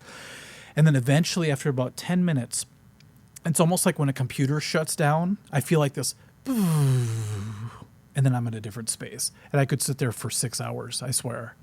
But I just keep thinking in my head, well, I better get on with my day eventually. So I get up after 20 minutes, half hour, but it's kind of scary because I can see why some Buddhist monks can meditate their whole lives. Because I heard they break down weird barriers in their consciousness, and they're like living different realities. They're able to, like, I usually don't tell this story, but one time I left my body. I did a out-of-body experience type thing, and I know that I can leave my body. It's so weird. And if I just dedicated my life to it, I bet you I could do it like routinely if I wanted to. I think, yeah, absolutely, you could do that. I've had that experience, and many people have shared the same experience. So it's not like, it seems just kind of like a woo-woo, like, weird thing. But on the surface, when you actually experience it, it's so crazy and bizarre and unexplainable. You understand metaphysical suddenly. Like, oh yeah, like literally what's animating my body is able to leave my body as well. This is just some weird spacesuit I need for this realm, It's so weird when you realize that. Like when I left my body, I was laying down on my bed and I sat up and my body was still laying on the bed. So whatever that energetic field is, that's really you. That's basically what's moving this meat suit. Right, exactly. The consciousness. Where is consciousness? Where does it lie? Is it within here, or can it go somewhere else? I feel like it's a Wi-Fi signal, and we're all routers, Yeah, totally. But what you're talking about with meditation is really fascinating, because once you start like digging deeper into that, like all of this stuff was like mapped out like by Buddhists like 3,000 years ago. It's remarkable. Is that weird? It's all still been unsurpassed. Done. I know. Like neuroscience hasn't even explained what people were able to accomplish just like sitting there with their eyes closed. Or even just that ability to heat your body up, Right. Put people in ice and they're melting it. It's just like, what the hell? So yeah. So it is powerful, especially if you're able to use it to like just release some stuff. And I think that's what helped me, was just like, with the thoughts, like what's going on? I quit drinking, and then I had all these like recurring ruminating thoughts, and I'm like, I need to learn to deal with this in a way that's healthy. So meditation was a way to just be like, oh, I'm just going to watch it. Yeah. I'm not going to be it. I'm just going to watch what's happening here. And it was during that time when I realized how much of my thought processes were just dominated by thinking of riffs. Oh, really? Yeah.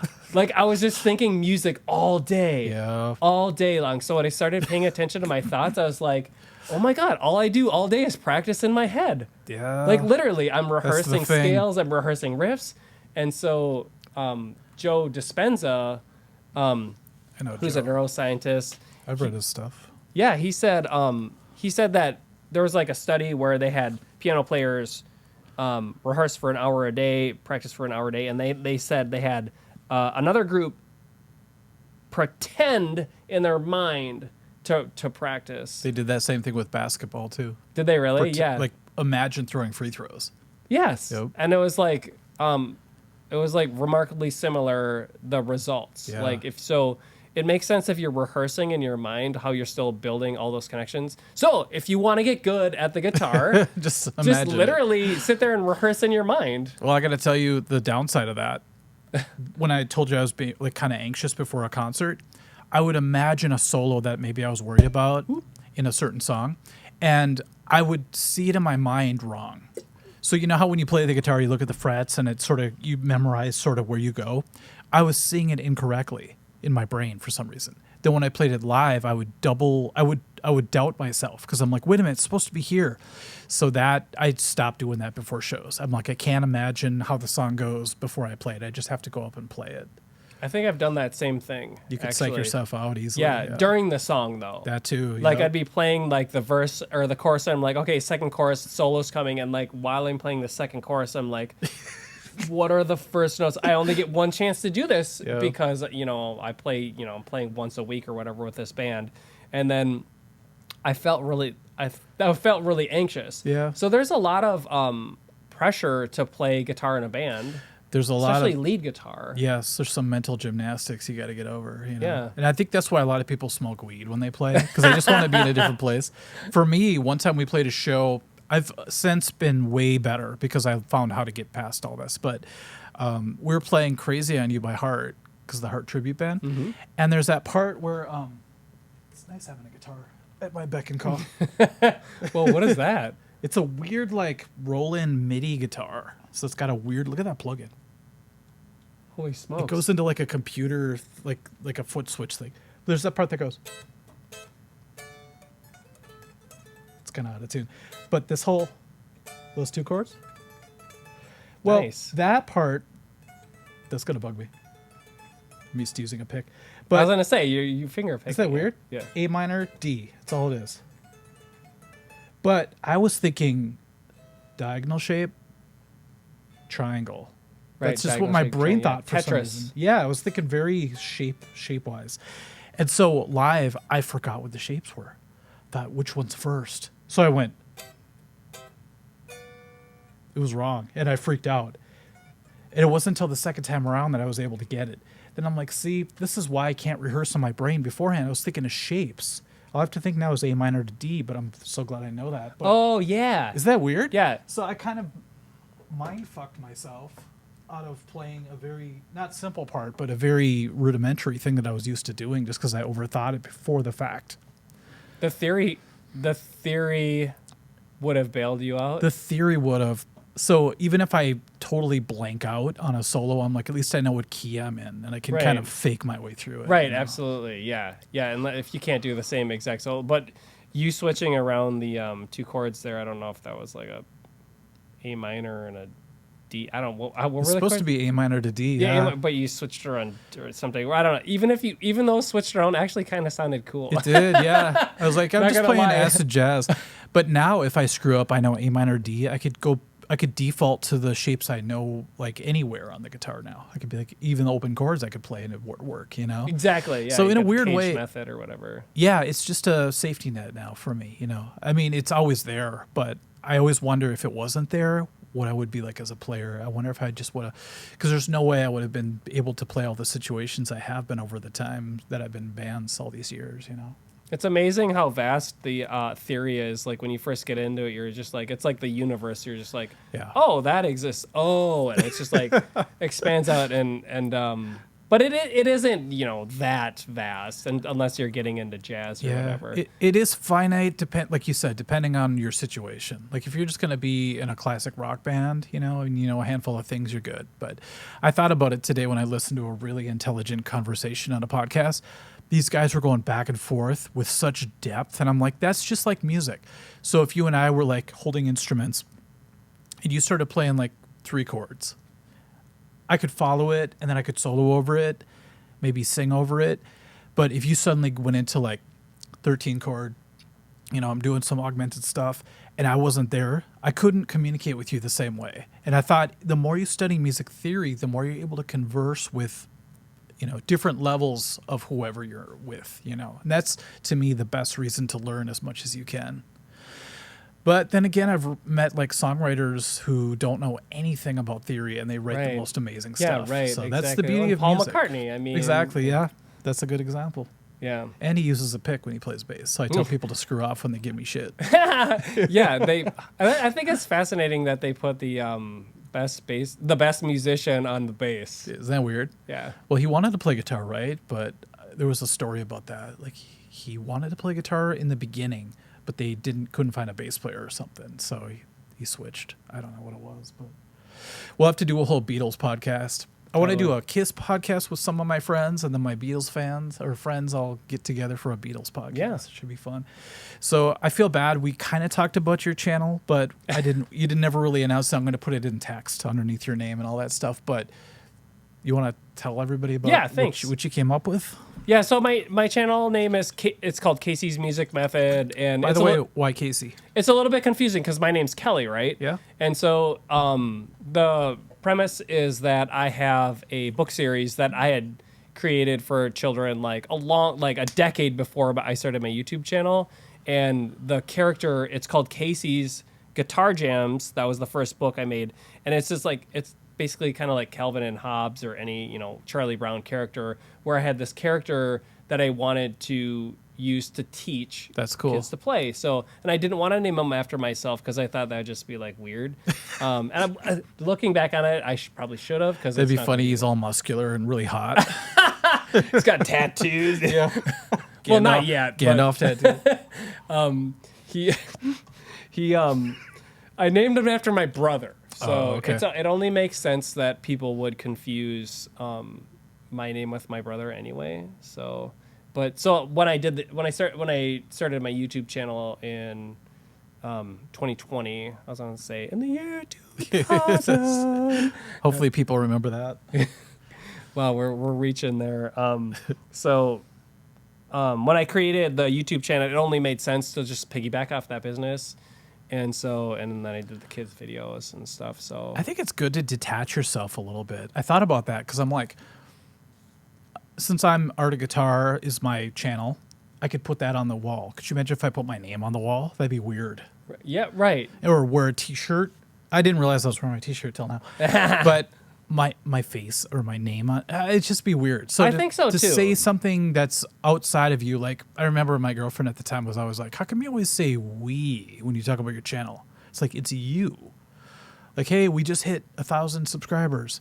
No, you hit I'm like, because it feels weird saying I did it. I don't know why. I just feel like it feels good to give it sort of some space from your personal self sometimes, even though you're in the thick of it personally. But it's like with you creating a character to teach, it gives you sort of a little bit of a space between you and the character.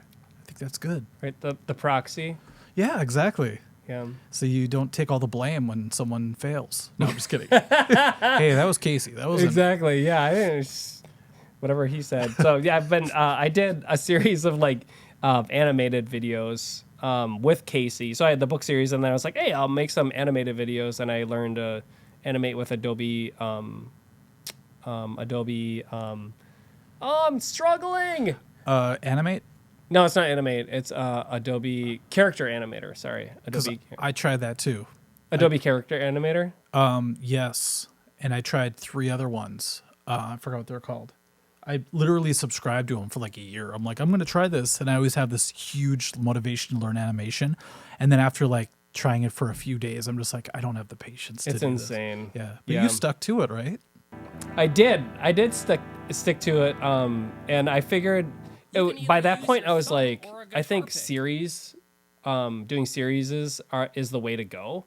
So I'm like, you know what? I'll commit to doing 5 of these. Okay. And actually I think that's a good lesson for anybody that wants to do YouTube. Whatever you choose to do, whatever format it is, do a series of them in the same format just to see if it's going to work or not. Yeah. Because you don't want to just do one video in one style. Because that's the amazing thing with YouTube is it's like we can just be Jim Henson. Yeah. It's like true. Our resources are the only thing we're limited to is our own creativity. Yeah.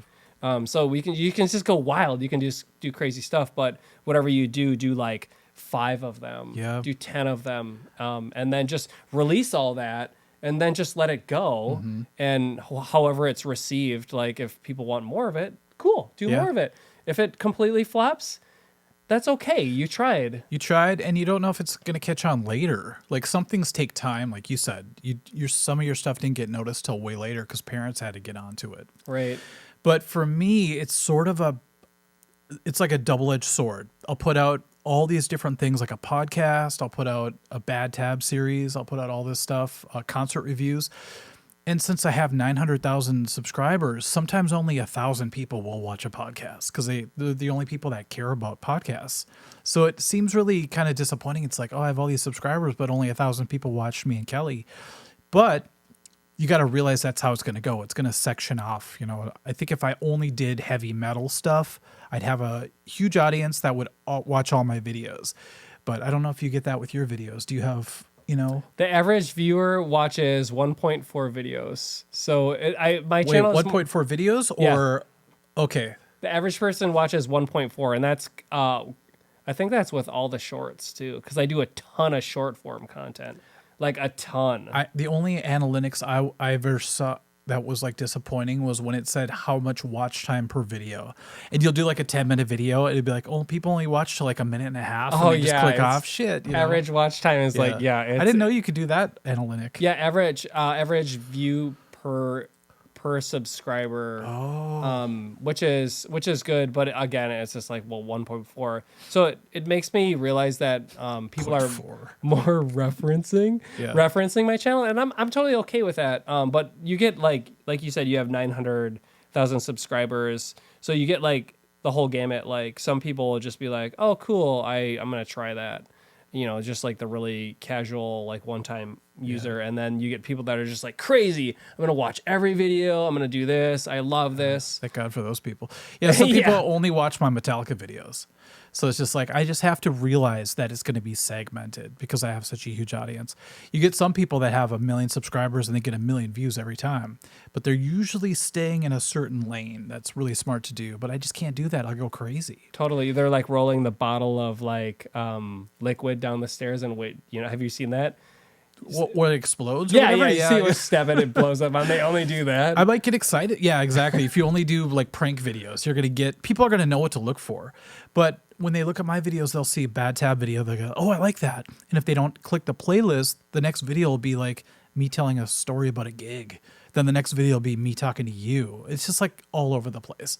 But I'd go crazy if I had to stick to one thing. And I feel like you would too. Yeah. That and again, that the YouTube, the platform is great for creators, but you have to really like keep doing it, and you have to just like kind of it's kind of lonely because when you're a creator, we create so much stuff, and we send it out there and we hope it's well received, and most of it is not. Yeah.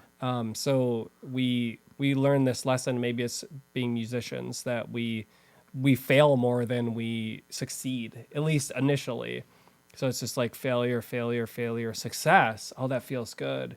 Failure, success. Yeah. Failure, success.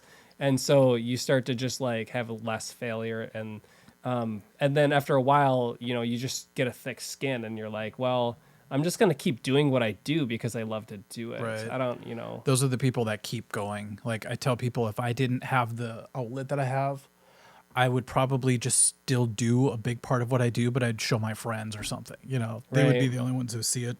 You'd be into coding or something. Yeah, I'd get back into that. Be making my own Oregon Trail. But the thing about loneliness is very true. It seems weird, but if you look at this space, it looks like heaven. Like, oh, I got drums, I have all this stuff. But I'm here by myself at night. You know, I have movies and stuff to keep me company, but I'm editing most of the time. But the idea gets me so excited, I push through, and for days I'm jazzed after I put out a video that I like. And then you get the comments back, and that's another interaction. But for me, I learned that live streams, and for some reason going to concerts, I get more interaction with my actual fan base, which is so cool. So I went to see Metallica, and we're walking around, and like every not fifth person, but every 50th person was like, hey, I know you from somewhere. And then we would talk, and I'm like, these are real people actually, like, who watch my stuff. It's not like playing a show where you look and you see the faces of people. It's not that direct when you're doing your videos, but when you get out into the real world and you get some people recognizing you, like I'm sure you've had people be like, hey, you're the ukulele dude. No, they haven't. Really? No, you know what? You got to go to like ukulele festivals or something. I got to go to just more schools, I guess, where little kids are. That could be dangerous. Who's this guy hanging out all the time at the elementary school? It's funny that you say that because, like, if I look at the statistics, I've told my kids that, and actually I've listened. I've heard you say that. I think I don't remember where you said it, but you said like the first time I was recognized was at some event or something, and I was like, I told my kids, I'm like, at some point, you guys, we're gonna go out. Somebody's gonna say, "Hey, Kasey, yep, you're the ukulele guy," some little kid or whatever. But it hasn't happened yet. It will. It will. I'm sure it will. But like, if I look at my analytics, it shows that only 7% of people that view are subscribed. Yeah, is that weird? 7%. I know. So if I had all 100%, it would probably be over 1 million subscribers. Yeah. So like most people don't subscribe. I get it. I get it. I mean, it's fine. I mean, Yeah. it's just It sucks. understanding that is, I mean, I know I don't subscribe to everybody, and I have my like people that I like watch every day and stuff. Sometimes I'm surprised that I'm not subscribed, or I'm like, hey, did they kick me off or something, or what happened? But I just got to bring this person up because what I do is I measure what people do to me by what I do to other people. So I'll be watching a video and I'll be like, I like what they do, and then I'll watch 10 other videos. I just go crazy, you know? But I ran into this video by a girl called Heaven Sent Honey. And she just talks about how to romanticize all the things you hate to do in life. And she like makes it. So you do it. Yeah, she's like, and how to make everything beautiful around you. I'm like, I like that because I'm all about surrounding myself with things that I love, you know. And where I live, I just let things go to hell sometimes because of my job. And I'm like, I love it when I finally clean things up and I make things really cool. And I looked and I was like, okay, I'm subscribed. I hit the bell and all that stuff. And sometimes I go to other channels that I've thought I was subscribed to and they like kick me off for some reason. Oh, really? Yeah, so that's possible, just so you know. And I get paranoid. I'm like, why are they kicking people off my channel, you know? But I'm a slow climb. Like, it'll take me another year to get to 1 million. You know what I mean? Mm-hmm. But I can't complain because at least we're going to get there. Yeah, so. Yeah, it is. And honestly, just to be able to do what we do is really amazing. Like, I was writing for television. I wrote music for television, licensing and stuff for like 10 years. And really? I did the grind. But I have hundreds of tracks on television. I was going to say, cable television. Any shows I would? Oh yeah, lots of into? HGTV, Animal Planet. So you hear House some Hunters. background music? Yeah, exactly. Pawn Stars. Like somebody Nice. brings in like an old like tractor or something to sell, and you'll hear a banjo in the background. That's you? Like, yeah, that's me. Exactly. Wow. So I was doing that for a long time, and it just didn't pay the bills. So you got to wait for a royalty check every month or something? Every quarterly, so every 3 months. Okay. There's one coming up in November here, but it's through BMI. So that I did that for a while, and it wasn't really full time. It was kind of a side thing for a while before I got into YouTube, and then but once I got into YouTube, well, that's just like another thing. It's just like if you want to be a professional musician, you can't just really do one thing. Yeah. You got to do so many things. Unfortunately, you got to do everything. Even within one thing, like YouTube. I wrote this down today. This is weird. I wrote down everything else I needed to do a YouTube channel. So one is having decades of experience. The second thing was having decades of teaching experience. So not just playing guitar, but teaching. Right. Then you realize you have to learn how to record things with video. Right. You got to do video. Yeah. All this is just like an iteration of what I do in the other room, which is my main thing. And then you have to learn video editing. You got to edit. Yeah. You have to learn video editing, by the way, is a whole nother art. So No, you have to learn how to do sure. cuts, how to make things exciting, how to not make it drag on. And then you have to learn how to record audio. So my whole life, like if you look at that drum kit, I have 12 microphones on that kit. My whole life, I've learned from my friend Chris, who's an audio engineer, who taught me how to do You all had that him stuff. on here last podcast. Yeah, exactly. Yeah. And so he taught me how to mix, how to use Pro Tools, all that stuff. And then I'm like, okay, beyond the technical stuff, by the way, you need lighting and all that Right. stuff. Yeah, exactly. You also need to learn how to emote and be interesting. You can't just be, like you said, you had to learn how to teach. You have to learn how to project yourself into the world. So you're not just like, okay, everybody, here's a G chord, and now I'm gonna do. You gotta open up a different place in your brain to be able to like connect with people, and that's just maybe 50% of what I have to do. You know, all the time you spend obsessing over things, and if you make a mistake, you got to pull it down. You got to live by YouTube's rules. You got to do all this stuff that's in your brain to do one simple thing, which is be a YouTuber. So you're right. There's a lot that goes into even one thing, and then compound that with being in a band as well, and selling your tracks or whatever to commercial enterprises or whatever you do. I think it's wild as a musician, what you have to do to survive. You do, right. And so you might not know exactly what that's going to be. So you just have to try things. Playing in a band, writing it might be one of the most difficult ways to make money. About Oh, yeah. Well, just the licensing. Okay, I thought you were meant writing like your scripts for your videos even. Oh, well, Well, those are pretty easy actually. But the writing, once I got into YouTube though, to go back to that, I realized that was a way better opportunity for me personally for like teaching and like my skill set. And it just like, I stopped writing for television because I'm like, if you were to put it on an hourly rate, YouTube would crush. Yeah. And it's remarkable because like how many people do you know writing for television? Like, it's a small number. So you'd think it would be like, oh, that has to be a great job. Yeah. Like your music's on It's got to be coveted. House Hunters International. Like I see it on the Food Network. Like you can't actually hear the music, of course. Quit talking over my art. But even like, sports reels and stuff, and they're like had stuff in hockey games and stuff. And once in a while it would pay okay, but you were almost the future John Tesh. He wrote the Monday Night Football or whatever. I hope that paid him well. Was that? John Tesh did a lot of that stuff. Oh, sorry. I was thinking of Hank Williams Jr. Oh, yeah. Are you ready for some football? Yeah, that's it, yeah. That's the ticket back then to get all the, I guess, royalties. But nowadays it's a different story. But you're like the entrepreneur mindset. I think you are okay doing it yourself and reaping the benefits of that. Right. Well, you have to be that when you do YouTube. But like you said, with YouTube, it's a whole other set of skills, and you don't even get into like keywords, descriptions, like topics for videos. I avoid all that stuff. Like people say, do this and this and this to get more views. That's why I'm so slow rising, because I just do what I want to do. And I'm like, if I hired somebody who knew analytics and they knew how to do the keywords and the thumbnails and all that stuff, I'd probably be way better off. But well, slow and steady does win the race. Yeah. At least it does for you.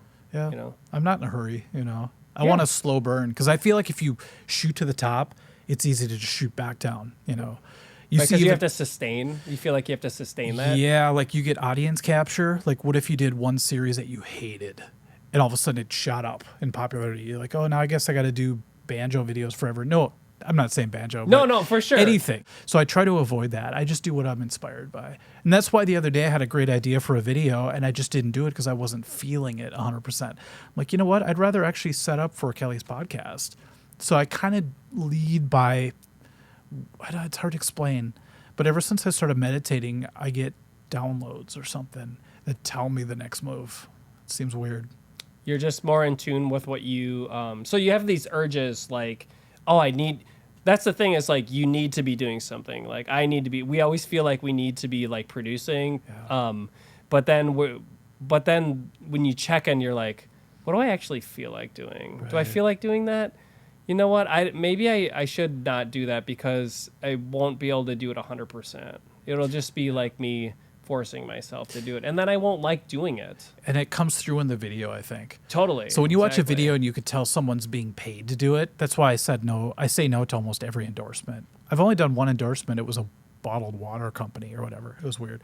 But every day I get emails, hey, if you want to review this, we'll pay you this. And I'm just like, I wouldn't have my heart in it unless I believed in the thing, So yeah, I just kind of go with what I really feel. And sometimes it's not good because I put things off a lot. Like I check my business emails like rarely. Like I go days without ever checking it.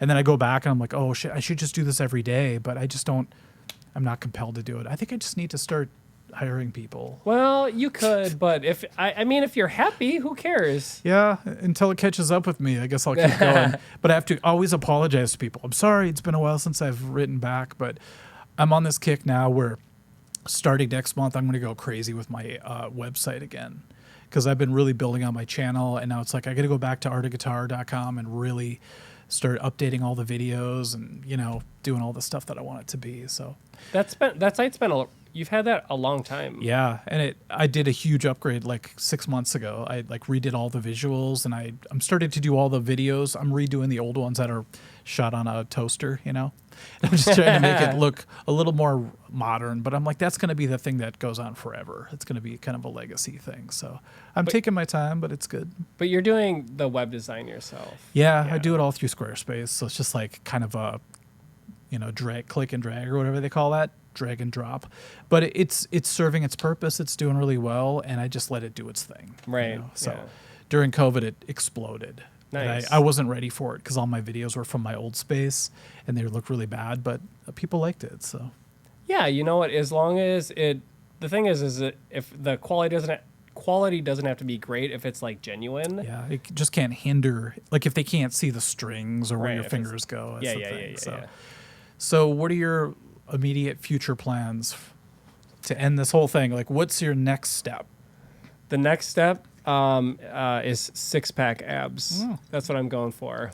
How about next time we do a podcast, at the end we have to do the reveal. Like both of us have to lift up and show what we got. Well, I ate at Five Guys tonight, so I feel not you, gonna man. be tonight. It's weird when you get to a certain age, you could literally feel the same day. Like, oh, I just had a double cheeseburger and I feel it. It's right here. It's grown. I also realized that I've been relaxing more than I used to. Like when I was in jiu-jitsu, I used to always tense up my stomach. It's like, oh, I can feel it.